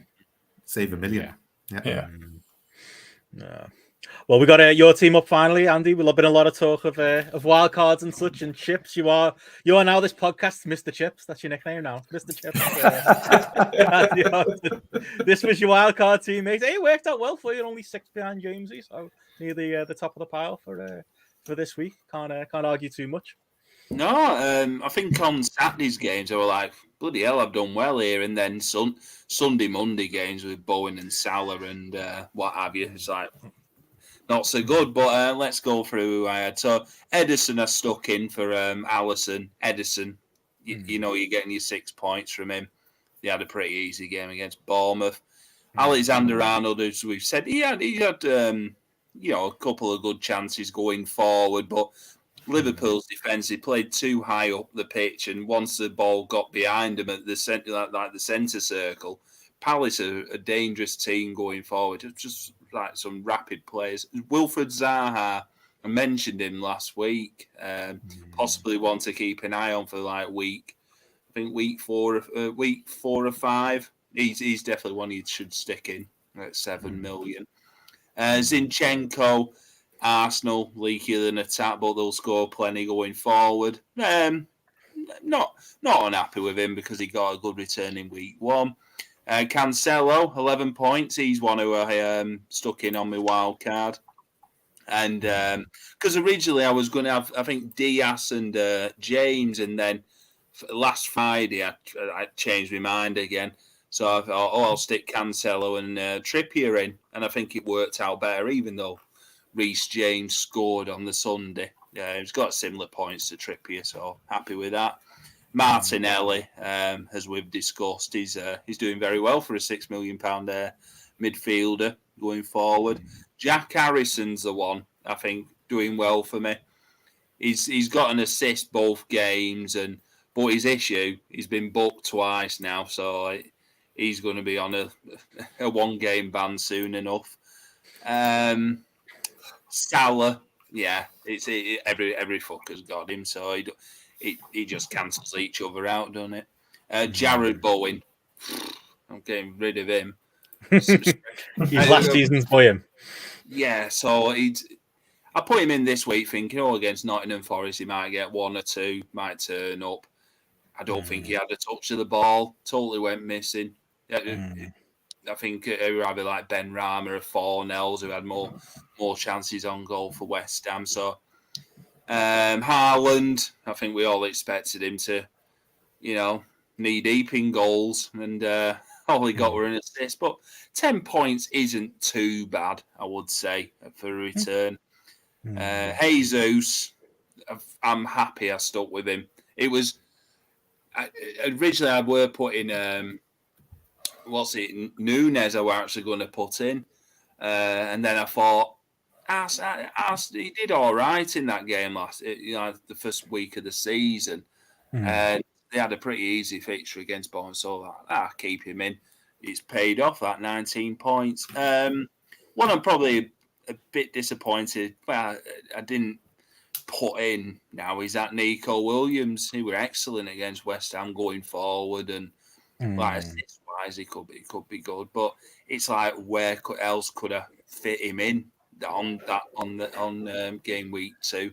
Because I expected to to get a few points. So no, overall I'm bloody happy with that. I think I was a high of about 8th on Saturday. I know, like James said, like 1 or 2 players score here and there, and probably back down. I think I'm about 24th now in the GRAPPL League.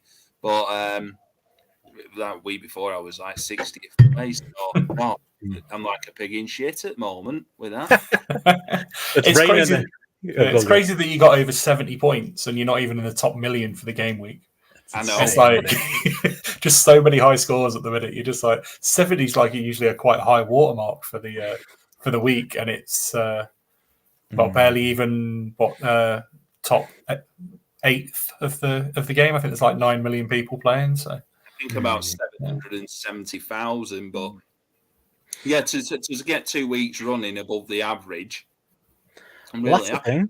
I used to put a lot of stock in the average and be like, well, at least I'm above the average. Doesn't matter anymore. Like, I think it's what it is in that million above Andy, there's a load of identikit teams. And until those teams start breaking off and people make, instead of just doing 1-for-1 copy in transfers with like, Andy FPL or whoever the YouTuber is that these people are watching, once those teams start going in different directions, I think it will open up a little bit. But yeah, it's wild. I wish I'd taken a screenshot of the template team that everybody got when they signed up, because I wonder how well that team's doing, and like if people made a lot of changes from that when they originally just signed up, because there could just be a lot of teams like if that template was, because it was pretty solid from what I remember. I had Perisic and Jesus and a few people in it, sort of thing. You could. I think in my first team, Chris, I had Coutinho in my midfield. That was off the line, and looking at it like, oh, he didn't look too bad, but Coutinho, when he initially came to Aston Villa, he was excellent, but last few months of the season, he totally died a death. So yeah, I mean, we were saying last week, Villa didn't even look like they'd turned up just yet. So, and they've got, I think they're probably going to be going with a two up top, because that seems to be where they're playing best, doesn't it? With Ings and Watkins up top, and then you've got a crapshoot between like Bundeo, Ramsey, Coutinho, Bailey. Yeah, there's quite a few players all going for just a couple of spots, so it's kind of difficult to get anything out of that Villa team. If we were to start an FPL Troll Hall of Fame, I would put Coutinho and Luca Dean in as the first two entrants. The most frustrating people to own. What did Dean get? -1 this week or minus? He's Everton's top scorer. -1. Yeah. I'll take Coutinho that. 0. Yeah. The thing with Coutinho is the reason he's in my team was because, again, when I was doing those stats, he's like, when you were looking at his average points per game, when you were looking at his points per million, he's right up there with like Mount and Maddison and stuff like that based on, last season. And then you're thinking, is a mil less? Is someone there you can throw in where on average he was getting you like half a point less a game than those lads? So he looked, like, although my eyes watching Villa were telling me he wasn't performing at the level he was still like delivering returns. He was obviously getting fucking assists off his arse or whatever kind of thing. But so again, he felt worth a punt, but definitely not after he went off injured against Everton last week. He's fucking well gone. Yeah, that's probably based on just 2 weeks where he had massive hauls, and then all the other weeks it was just ones and twos. If I remember rightly, that's all he did. He had 2 massive weeks, and then nothing all the rest of the time, and that brought his average up, obviously. Yeah. He hit the ground running, didn't he? He scored on his debut, I think, and then got an assist. There was a double game week. He went nuts as well at one point. Yeah, he played 19. He played 19 games last year, which again was surprising to me because in my head, I thought he probably only played about 12 or something like that as well. So it felt like a decent number to be basing stats off. Yeah, I was just going to say also, Andy, Jared Bowen scored tonight for West Ham. If that's going to change your mind. Last year, what was he like? 3rd place midfielder last year, Chris? I'd say something like that. He was. He was the highest. Yeah, he was the highest non-premium player, wasn't he? I think last year. That's why they put him at 8.5 because he broke 200. Yeah, doing like the Matt Garrett's doing, like he's on a points per million type of basis. Like he's up there for quality, isn't he? For last year, it's just whether it happens. I'd probably go on that. Like I don't know exactly how Garrett's working out, but that points per million thing, I'd probably say Ben Rama's a better choice than Jared Bowen this season. I really rate Ben Rama. And he always seems to be in amongst it. Problem with Bowen is 8.5 million. You can spend 8, can't you? On Diaz or Foden or somebody, at that level. But yeah, before we get into the fixtures upcoming, any other comments on the other games that happened this weekend? Anything else stand out? Any other learning moments? Fulham again. Another clean sheet, another good result. Just steadily doing okay so far for a team that everybody wrote off, I wouldn't panic on Mitrovic. I know he missed his pen. No. He had a pen. It's a very slight difference of a game week, isn't it? If he buries that pen, it's it the other way. people are probably transferring him in the millions right now, aren't they? Going Yeah, forward? and he's staying on penalties. They've said it's not being taken off him. Yeah, so so if they do get another one, Rodrigo at Leeds was obviously kind of a big change for a midfielder now being their starting striker. Bad week for him next week, but after that, I think they're not too bad. Wasn't really too much else. No. Well, getting into the future plans, then we can have a little look at a Garrett's wild card as well. Obviously, I got the fixtures up there for this week. Andy's already hit the chip. What happened with the free hit, mate? Was it just you fancied that early Spurs pitch? You fancied Everton Road? Monday night game, was it that? So what it was after the Saturday game with Brentford. So I've actually brought in that De Silva from Brentford for Andreas Pereira. And then Sunday, I was like tinkering around, thinking, could I take like a -4 on Summit? And then I was bringing Kulusevski in for Bowen. But what I'd done, I pressed the free hit active thing by accident, and I couldn't change it. So I'm stuck with a free hit of the team this week. So I've got Ederson in net.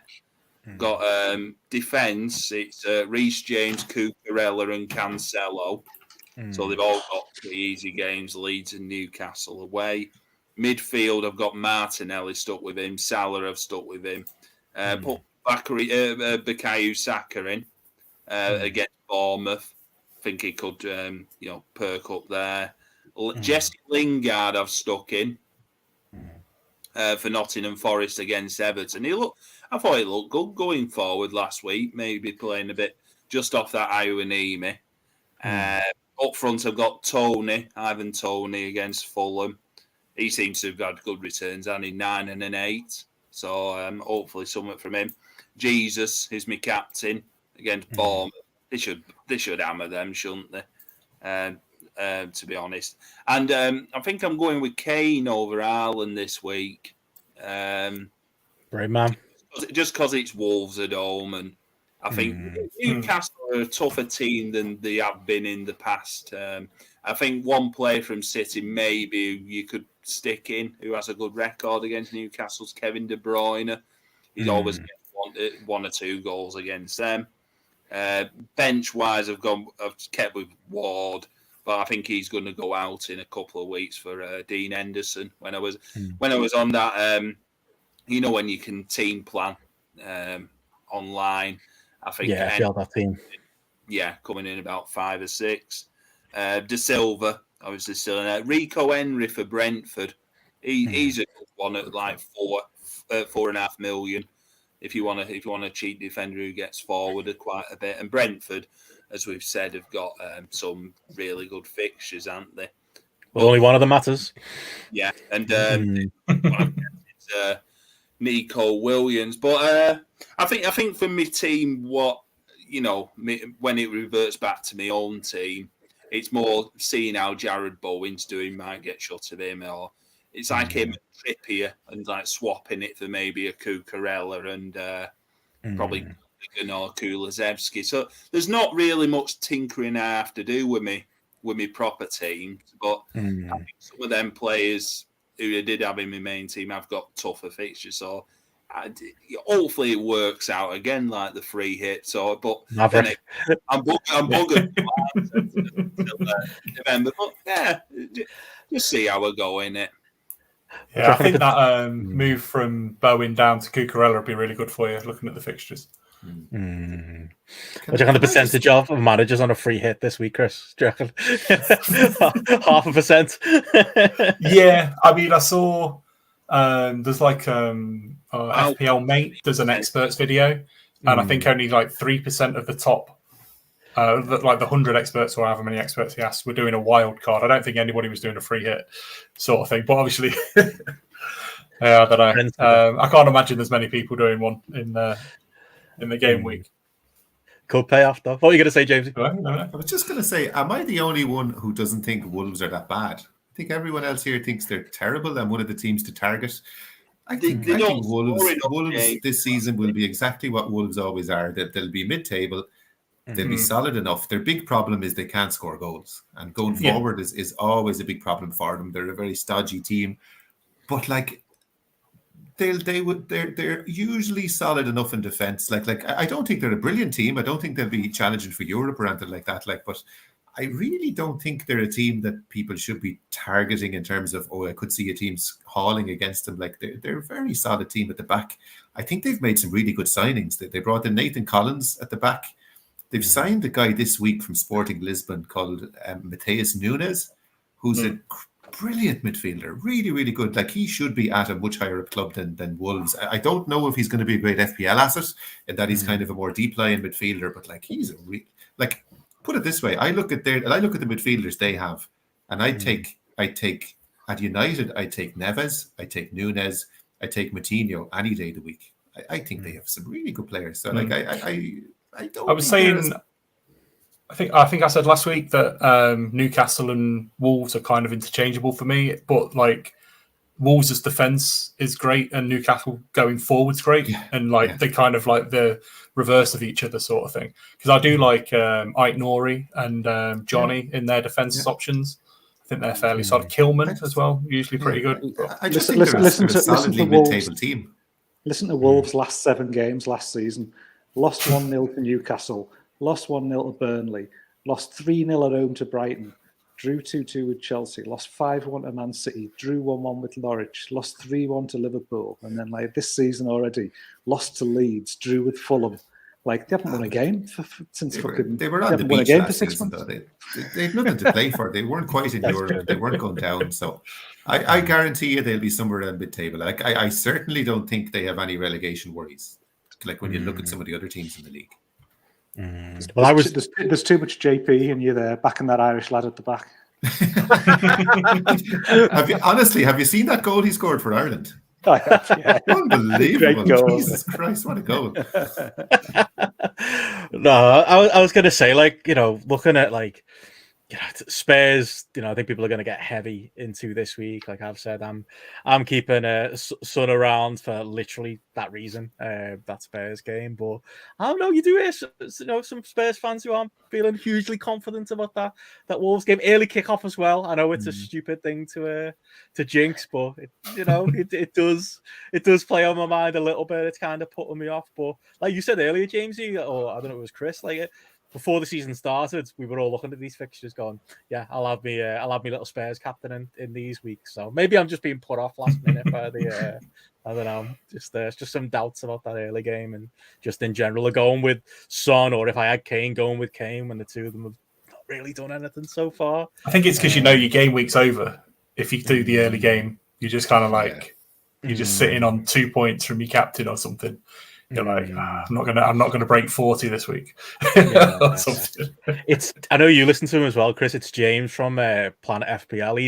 He's more of a football watcher than an FPL guy, so he'll tell you more about what happened in the actual game itself. So he's like reverse me and you. He's a massive Spurs fan, and he just doesn't see it on Monday as far as like a big score for Spurs. So that has maybe like played on my brain a little bit, but. Yeah, I don't know what's people's transfer plans in general. I know obviously Gareth on the wild card and Chris as well. We can have a look at Gareth's wild card as well in the conversation. But what are the moves other than the ones I suppose we've mentioned already? Anybody got anything up the sleeve? Well, I've done mine already. I did cash, sold cash before he dropped, and I got Walker in. So that's mine. I'm happy enough with that. Cash was a bad choice, and he's just doesn't look like doing anything. So happy to get a solid defender like Kyle Walker in instead. And I'm kind of seeing him as a placeholder until Perisic starts to play games, and then hopefully I'll hop onto him then. I have 0.4 million in the bank that I can move up from Kyle Walker if I need to go to Perisic again. Any teams anyone's thinking like a targeting in general? Like I think for me, Chelsea stand out. Spurs stand out, despite what I said there. They're kind of the Arsenal still got good fixtures. It's the main teams, isn't it? City and Liverpool, Brentford and Brighton as well. Yeah, Brentford and Brighton. If you were looking at working something on the lower end of things, but for me, it's I'd love to be able to get a Spurs player in this week. Grealish is kind of the one that I don't know whether to give another week to and see how it goes. As I said, I could do Saka down to Martinelli, but I don't think that hot streak for Martinelli can continue, at least at the rate it's going. And if so, I could roll and then decide something with those two next week, sort of thing. But I don't know. So I've got a lot of tinkering to do tomorrow to try and to figure out what I'm going to end up doing. For me, it's like I'm trying to look long term, but if I'm honest with myself, am I going to get like this is the ticker from Fancy Football Scouts? A shout out to them. We're a proper FPL podcast now, lads. We're doing shout outs to Fancy Football Scout, but their ticker goes up to like game week 7, the free one on the website, and I'm looking at that going.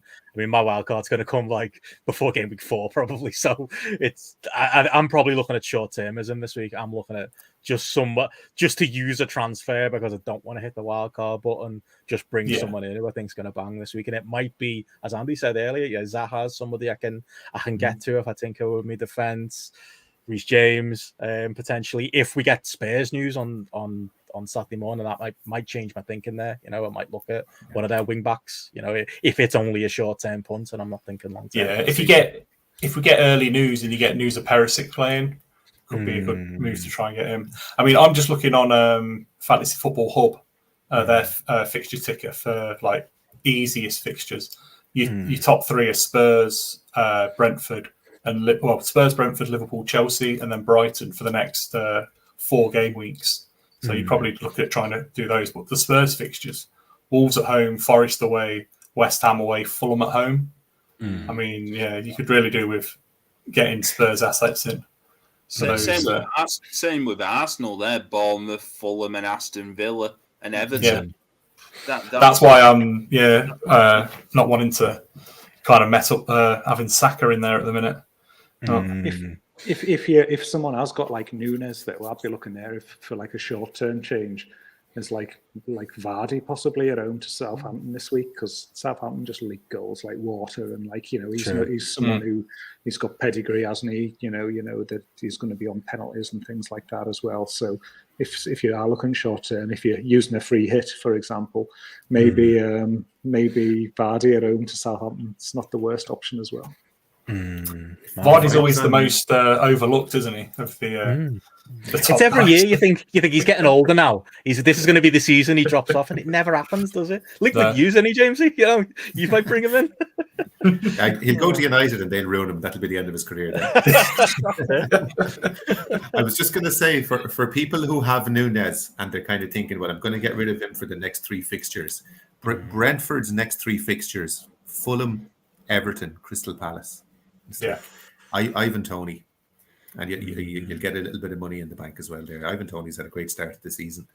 And just another little tip for people as well: don't use the transfer ticker that's on the official FPL website. You know the way they give the green and the red. But it's crap, because like they'll tell you that something like Brighton away is just as difficult as something like Fulham at home. They'll both be green, and you're like, you have to be a little bit more nuanced than that. Like, so use one of the ones on FPL Hub or one like the one here. Like it's a little, it's actually got more levels to it, and it's like it's take the time to use one of those websites and look into it a bit more. Yeah, the FPL one as well doesn't change throughout the season. No, exactly. So it doesn't take into account how teams are actually playing. It just goes, Man United, that's a red fixture all year. Exactly. And it most certainly isn't. Your eyes will tell you otherwise with that. That's the thing. The models can only do so much, can't they? And the stats and such. But I mean, on that note, just mentioned it. Obviously looking at the fixtures going forward. Gareth, one of many on a wild card here. You have sent me over an image here of your wild card there. We're using high tech here. I don't know if this is a picture you tell you. 6 CRT TV. But this is your thinking so far, Ronnie. What's the this is one of the options. This is one of the options here. So it's basically it's, do I go dead short, ultra short termism and stick with Lloris here and get that clean sheet potentially at home to Wolves, or do I switch to Edison there at the back and his games next week and the week after are basically nailed on clean sheets at home? It means getting rid of Robertson to free up the cash to stick either Kane in or Son in. So there's a variation there on which one that is, depending on like the other team. I hate having 3 good strikers. I despise strikers in fantasy league. So, especially lately. but Last couple of seasons. Kane at this dropped price at home to Wolves, and he's on for a record as well. He'll score if he like Kane can become the highest scorer with a single club in Premier League history this weekend as well. So that's making me lean towards Kane a little bit more as well. Like at home to Wolves there.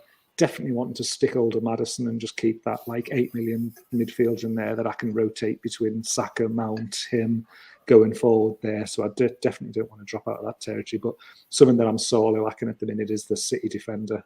So just getting Diaz in there, or potentially getting Diaz and Edison in there, I think just strengthens things. I'm a bit nervous about that Saliba. That feels a bit short-termism just to possibly way up a clean sheet. But at the end of the day, this is why I don't want to whack in these like high price people like your Kanes and that, because it does leave you exposed here, where suddenly you've got your 4.5 for your Saliba, your Reed, your Andreas, and I hate having players who don't return. Like I always like to know that there's another option there. Like, yeah, you can kid yourself like me, where you can be like, well, I could downgrade Kane and then I've got money to upgrade one of them. But it's like, well, when are you going to feel confident enough to do it? You know, it's like it would take, you're almost wishing for like something to go wrong with Kane just so you can get rid of him. You know, you end up thinking like that, don't you? Which to be honest, doing it, it's like the antithesis of what I was trying to achieve by, say, going like, instead of having Son and Andreas, having like Saka and Mount or something like that, you know, and trying to balance your points off between the two. But I've pressed the button now, so I've got to go with it. And I'm going to be the one sat here looking like a twat at 2:00 on Saturday when Wolves have won 1-0 and took their first win in the last 10. Well, there's your other one. So is this one a bit more maverick? This is your other setup? That's the other variant. It's basically just, instead of having like the second 4.5 midfielder and having Kane, it's basically flip Kane for Son, and it's essentially the same team. I've got Edison at the back instead of Lloris in this variant. I kind of feel like I'm leaning towards this, but I don't know, just that Kane stuff feels a bit tasty, but the 3 striker thing I really don't want to do, because I just hate strikers. Yeah, no, it's fair. Like that, I mean, I built my team around having just one striker, and I was going to do that. Now Jesus is, you know, maybe rethink that just a little bit. But yeah, I think money belongs elsewhere, doesn't it? Your big issue with that will be you won't be able to get to Haaland or Kane for the rest of this half of the season.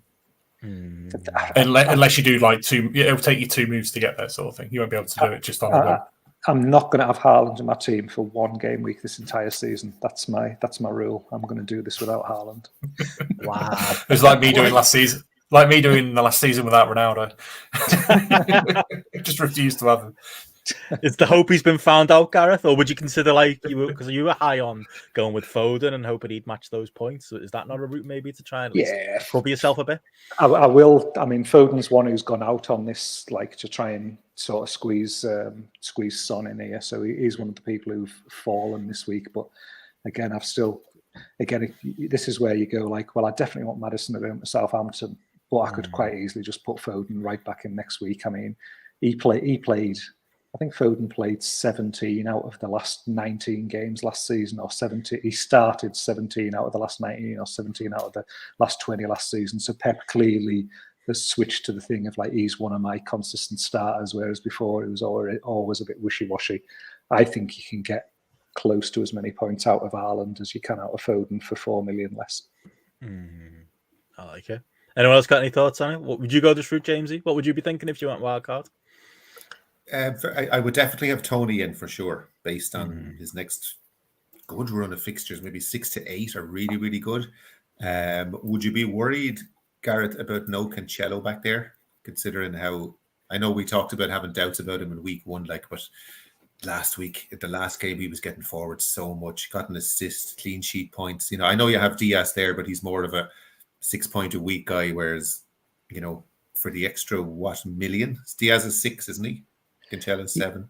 Yeah, I did do a variant that had Cancelo instead of Diaz, and I think that was I ditched Tony to do that, and then the more I Right. thought about it, was like, I don't want to get rid of Tony. No, that's fair enough. Yeah, so you could go cheaper goalkeeper, I suppose, and get Cancelo. You could get a 4.5 keeper and have Cancelo there. Yeah, I'm a big premium keeper guy. I think You they're always the most, do. You always have the premium keeper, even I last think season. Yeah. I think they're a undervalued asset. I know that when you look at a City defence and you're like iffy on who's going to play, I know that Edison's going to play every week, he's and going to only be there, it cost me as much as like Eze of Crystal Palace or something like that. It's like, especially this year, the prices of those goalies, like 5.5 for Edison. Yeah. What's Allison, like 5 or something? Like, what do you need to say? He's 5.5 as well. Insane though. Like, it's Mendy's only 5, isn't he? Like, that's it, Mendy. I'm thinking of. Like, yeah. Well, that's the thing as well. That's why big at the back's a good thing, because a 5.5 defender is going to be better than a 5.5 midfielder this year, sort of thing. So I think all along, looking at that team, that Reed for Fulham, a lot of the FPL YouTubers are picking him. It's like, well, we've got to find another IWC pick, and he seems to be the one for this week. Is it giving you? Giving you any inspiration, Chris Elliott, on your wild card? You're looking similar at all in some ways? I'll be perfectly honest. I've kind of got to a stage with it where, like, it's trying to find out, well, if I take this one out here, like, where can I find it? Because, like, James, you were saying about putting Tony in. I've got Edward currently on 5.5, and he would probably be the most likely to go out of the free strikers. He would have to be the one that would go. And with 0.3 million in the bank, it's then, well, where do I find the other, like, 1.2 million to get him in? And I don't know.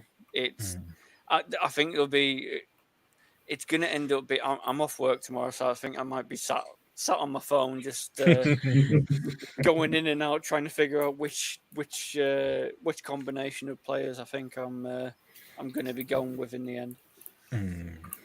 I think one thing maybe, Gareth, instead of Saliba, it obviously will depend if he plays, but Sessegnon at Spurs, if you're looking at getting onto that Spurs Southampton game, he's 4.5. If he's a starting wing back, I've thought about it, but just the Perisic thing is just like making me. If you could leave it towards, you get some team news maybe. It could be a late switch. Yeah, it's an option. That's it. You'll be one of those waiting at 25 past 11, just in case there's been a leak somewhere as the Spurs lineup.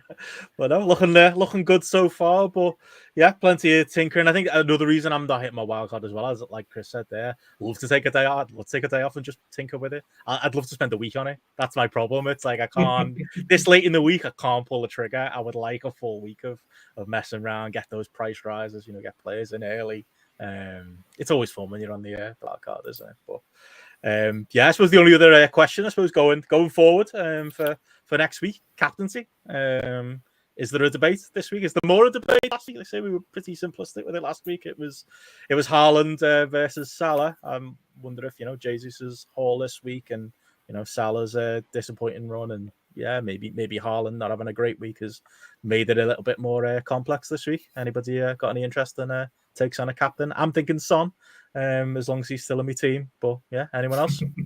I've gone Jesus myself over. I think the obvious thing is Salah against United. You think, he's got a great record against them, but it's just that you just look at it. Where can they get the most points? And Arsenal against Bournemouth is, I think, points heavy for Arsenal over like Liverpool against United in what like Liverpool's form is at the moment. What about you lads? Anyone else got a bold shout on it? I'm probably just going Salah, I think. Simple as that. United. I can't believe anyone would go anyone but Salah, honestly. Yeah. I thought long and hard during the week about triple captain Salah, honestly, for this week, because if Liverpool score early in that match, those United players just their heads will go straight away, and there's a strong chance Salah plays centre forward as well, because they don't have Jota, no Firmino, no Nunez. My big thing, I've just got a nagging bit in the back of my head about how bad this protest is going to be, and if it gets the game cancelled like they've done previously. That's the one. That's the main reason I wouldn't go triple captain. Is there's a chance the game could be called off. Honestly, yeah. I've just got visions of you, Jamesy, going mental in your living room as your triple captain. Salah bags his fourth against United, and you're there. Like... I'm trying to protect myself. I'm like, I might as well get some enjoyment out of this game. So at least if I get a haul from Salah, it's something anyway. Maybe that's what it is. It's I'm trying to protect myself psychologically. There's nothing worse than that. Like, I used to hate that when I'd be like at the match and someone would score against Liverpool, and I'd be like, yes, they got the assist. It's a dirty feeling, isn't it?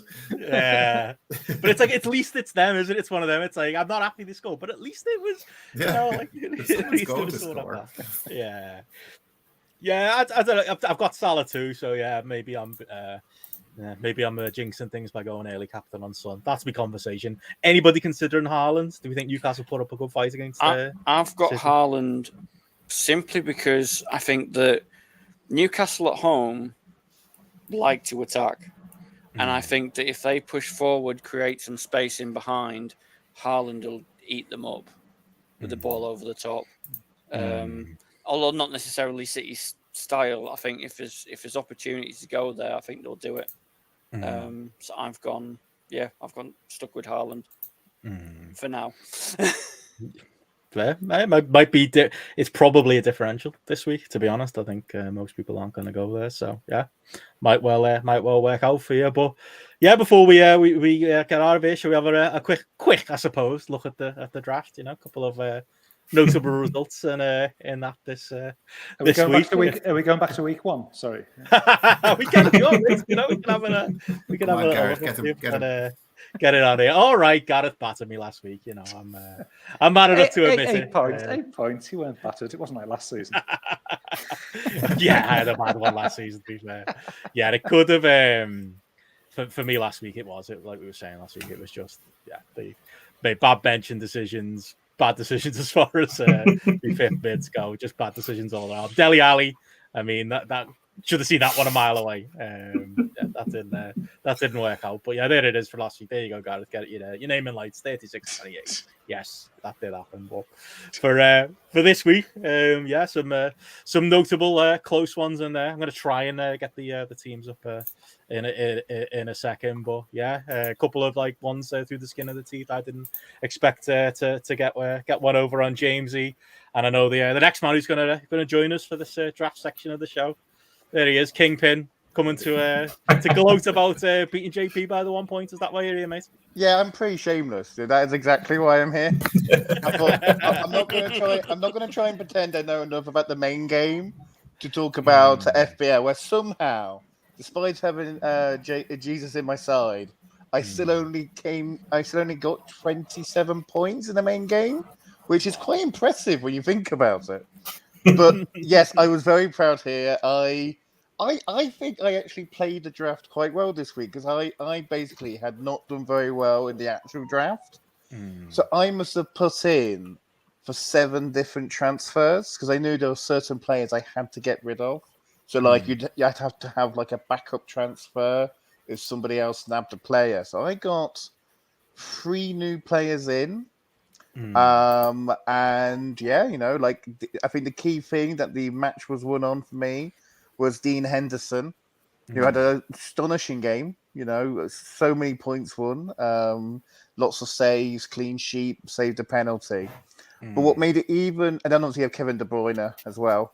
But what made it even sweeter, I don't know if you remember this, Chris, in the group chat. You about 1 o'clock, 2 o'clock on a Sunday, you were listing all the people who definitely won, and you jinxed JP. You said JP has definitely won this, and I was like, hang on, he's not that much ahead of me. But JP had a player on like 8 points in his subs. Yeah, on his subs, yeah.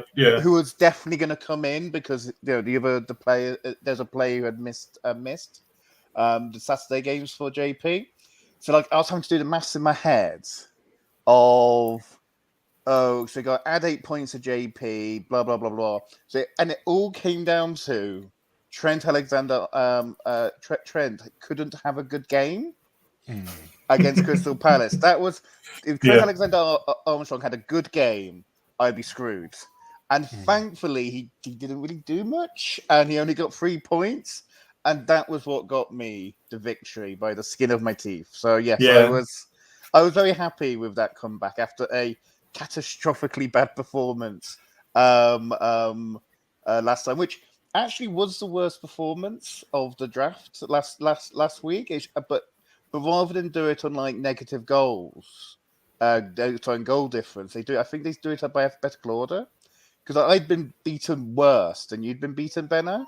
But Right. it's just points scored, I think, isn't it? Scored. Yeah. But we were tied. But so when it's a tiebreak on points, they don't do anything. They don't do it like the points difference or anything. I think they just do it based on the kind of alphabetical order. So I was quite happy with getting 46 points. And I was just going to say, Will, when I sent that message, JP was up 39-24. And he had 3 to play and you had 4 to play. So that's why I was kind of saying JP should win that match. Tell you one thing. One thing I don't like, though, and I've really screwed myself up, is obviously I'm a Leicester fan. But if you have a team's goalkeeper in your side, you have to want them to win. Like, it's not like when you go an outfield player and it's like, well, I want that team to lose, but I want this particular player to play well in defeat. Like Henderson will only give me lots of points if Forest keep a clean sheet. So I basically can't root against Forest. This is going to really ruin this season. Oh well, I'll take the point. Congratulations, mate. You deserve it. Well, while I'm being, charitable, I mean, if people want to throw congratulations my way, this was me and Jamesy this week. Just saying, Jamesy. It was going into that last day, that Liverpool game. I think were we tied or was it one 28 each? I think, yeah. Yeah, and I was looking at your team going, well, you've got Robertson and Alisson, and I've just got Diaz, so there's no way this is working out. And then in one fell swoop, the Diaz goal, Robertson taken off, Alisson conceding. It all seemed to happen within about 5 minutes, and drama, mate, drama. I feel bad for coaching it like that, but I needed the points. I'd be rock bottom if it hadn't happened. Yeah, this at the moment, this double Liverpool defense is killing me. And in fact, like the first 3 people I drafted were Alisson, Robertson, and Bowen, and they've literally done nothing between the 3 of them in both weeks so far. So they're really kind of killing me at the moment. And like the whole game week started really well because what was the early kickoff? It was Villa Everton, and you had Coutinho who got 0, Luca Dean who got -1. And Bailey who got 1. So you had 3 players who played and you were on 0 basically. And I had Watkins who got 11. So I was like, this is great. Like Benno has 3 players down already. I've only had 1 and I'm 11 ahead. I was like, great, no problem at all. But you just slowly clawed me back until the very last game. And I actually love when one of these games goes right down to the wire because like it can come down to something silly like a yellow card or something like that, or somebody getting subbed off before their clean sheet points come in or something like that. So I think that's the value of the draft is like you're going into the Monday night game with something really to kind of be interested in, I won a draft league once on like goal difference or something stupid. We had me and my cousin Ian ended up the exact same points. I remember us being like outside like the Weatherspoons on County Road after the Everton game, kind of both refreshing our page, trying to figure out like the maths of who could have possibly won. And I think I'd won on some. I think it's overall. I don't know. It's whoever's made the least transfers. I learned that last year. That's what it is. Okay, right. I think overall. But yeah, it's one of them. When it goes down to the wire, it definitely makes things a bit more. Oh, that would explain why you. Because I had made transfers last week. Oh. Well, actually, I think I'm thinking of the main leagues. I think in the main leagues, that's the difference. In draft, it is still overall points. Yeah, that's what it is. It's the other way around. But the one thing on Alisson is because I had him last year. The problem with Alisson is he's a type of goalkeeper. He won't give you any points if he concedes because he doesn't get to make many saves. Same with Ederson, yeah. I was going to say, running through the other results, Gareth, another stronger one for you. There you go, up against our Connor, 56-38. Wipe the floor with him there, mate. Yeah, I was happy because there was just a couple of transfers there as well. So I brought in Kilman and I brought in Veltman this week. So it was nice to see both of them pay off with a clean sheet for both of them. Good free agent pickups, them, yeah. Yeah, that I'll be fucking them both off. I think this week. It's generally I shouldn't reveal strategy, should you? When it's like this head to head, but it's my whole thing is just basically around rotate those defenders. It's a week to week game. This, so get the defenders in who you think's going to get the clean sheets that week, and stick with the rest of the lads. But the surprise package there has been old Rodrigo for me. Threw him in the draft on a whim because a lad in work's a Leeds fan, and he was banging on about how good he'd been in pre-season. And he was right, thankfully. Chris, your week you were up against it was Eddie, wasn't it? You were up against this one came down to the Chelsea Spurs game on Sunday, because obviously I had the 3 Chelsea lads and Dyer, and he only had Kane, and we were on equal points, I think, going in. No, I was a few points behind. Hang on, let me double check. It was definitely close, wasn't it? Yeah, I was on 33 with 4 to play, and he was on 38 with 3 to play. And then, as we went into that Chelsea Spurs game, when Kane scored and Havertz got booked, that kind of just killed it. So, I mean, I can't believe that I lost the game and had Jesus bang in 19 or whatever it is. But the rest of the team didn't really put up much of a fight. I think if Maguire hadn't been in, that might have helped, but I don't think I had much on the bench that I would. Lamptey and Doherty, so I'd have only got 1 more point from Lamptey, so yeah. But Chris, for my main league, I just got the thing up. My main league side, I got 36 points with Jesus in it. And it's just like, that shouldn't be possible. Like, he got more than half my points. He got more than the other 10 players combined. Yeah. That does sound like you might need to wildcard that well. Go through the games, Chris Elliott, on the losing side, 21 points there against Matty, 33, making his debut season. He's got Haaland, so that might well carry Matty through the season. I had a shocker, and having 2 United players in defence isn't exactly ideal. So there'll be changes afoot with that, I think. Definitely, yeah. Might make an offer to Matty, get a couple of those players off. I'm just glad that he got rid of Timo Werner finally. He's looking stronger at this point. We'll get him on one of these podcasts at some point. And then I suppose the last fixture there, Andy, you were up against Jordan. How'd that one go for you? 59 to 26. Darwin again. What a difference a week makes, because game week 1 I got 64 points, and then I decided, United, oh dear, Dallow. I got rid of Martinez and stuck him in, and I thought Maxwell Cornet will probably start for West Ham. He came off the bench. Got rid of Rashford there. Big bag of shite, really. Thank God for Arsenal, like Martinelli, Harrison, Newcastle. Them 2 have done well for me. Burn and Joel Linton. There's not really much I need to, do. I think might be bringing in like Brentford, like players who are available. I put a couple of. I think the free transfers, like your De Silvas and. I think Ponta Johnson, who I did take out, I think I might be putting him back in. But I think one of the big things in the draft game is the defenders. Anyone that can get a clean sheet. If you get 2 or 3 defenders with a clean sheet, you're going to be onto a good score for that, because you obviously don't get the bonus points and that sort of stuff. You get in those guys on 6 points, you're laughing, really.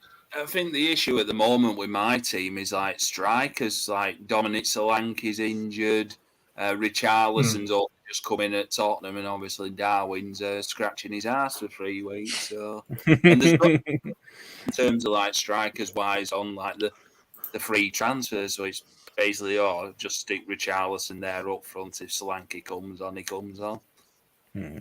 Just looking at the overall standards in the draft there, Gareth, only you and Jordan with a 100% record so far, mate. Looking good. There's whispers. I've heard there's whispers that this could be an invincible season for old retire Jay will die. There's people talking in the streets, talking on the terraces. But I'll just try to calm it down a little bit. But it's looking good so far. I don't know. I think you're going to be. I think you're going to get the business this week. Is that who you're playing? It is. It purely. I was looking at Matty's team, and he's got 9 City players and 8 West Ham players. So if those two teams don't deliver, I'm onto a winner. But if they do, I'm fucked. I mean, it's that hard and Reece James combo, isn't it? That's it's a good little two there. So yeah, Will against Chris and Jamesy against Chris. For Derby. There you go, a couple of derbies going on there. Feeling confident, lads? Want to do any trash talking? Want to make it? I've made about the other derby, me and Andy. I've already tried to do it. Like I said, they make a transfer offer to Andy. He didn't take it. I was playing mind games, Andy. That's what I was doing. Messing with you. Well, obviously, mine and Will's is obviously going to come down to Neto versus Dewsbury Hall because I sent for a trade request of sending him Neto and getting Dewsbury Hall back, and he's rejected it. So.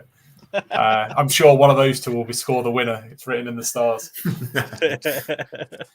Now I know you're playing Benno, Andrew. There might be a little trade on here. I'm sure if you're in need of a striker, there could be a little. I'll scratch your back, you scratch mine in a couple of weeks going on it. I'm going to email FPL.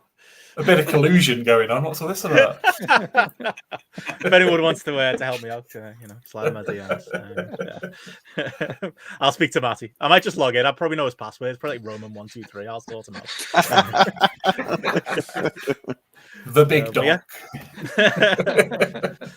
Some fun games coming up this weekend. The last thing to do is to have a quick look at the GRAPPL proper league in the proper side. I was gloating last week. I won't be gloating this week. It takes a while to scroll down to get one of our names. Although Andy's probably the highest Andy of our lot. There's James is.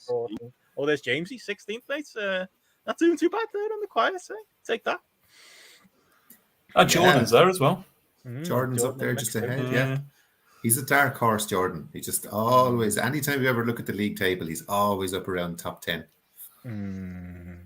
Yeah, always in the mix. Andy, 24. Am I bottom? I think I might be actually bottom now.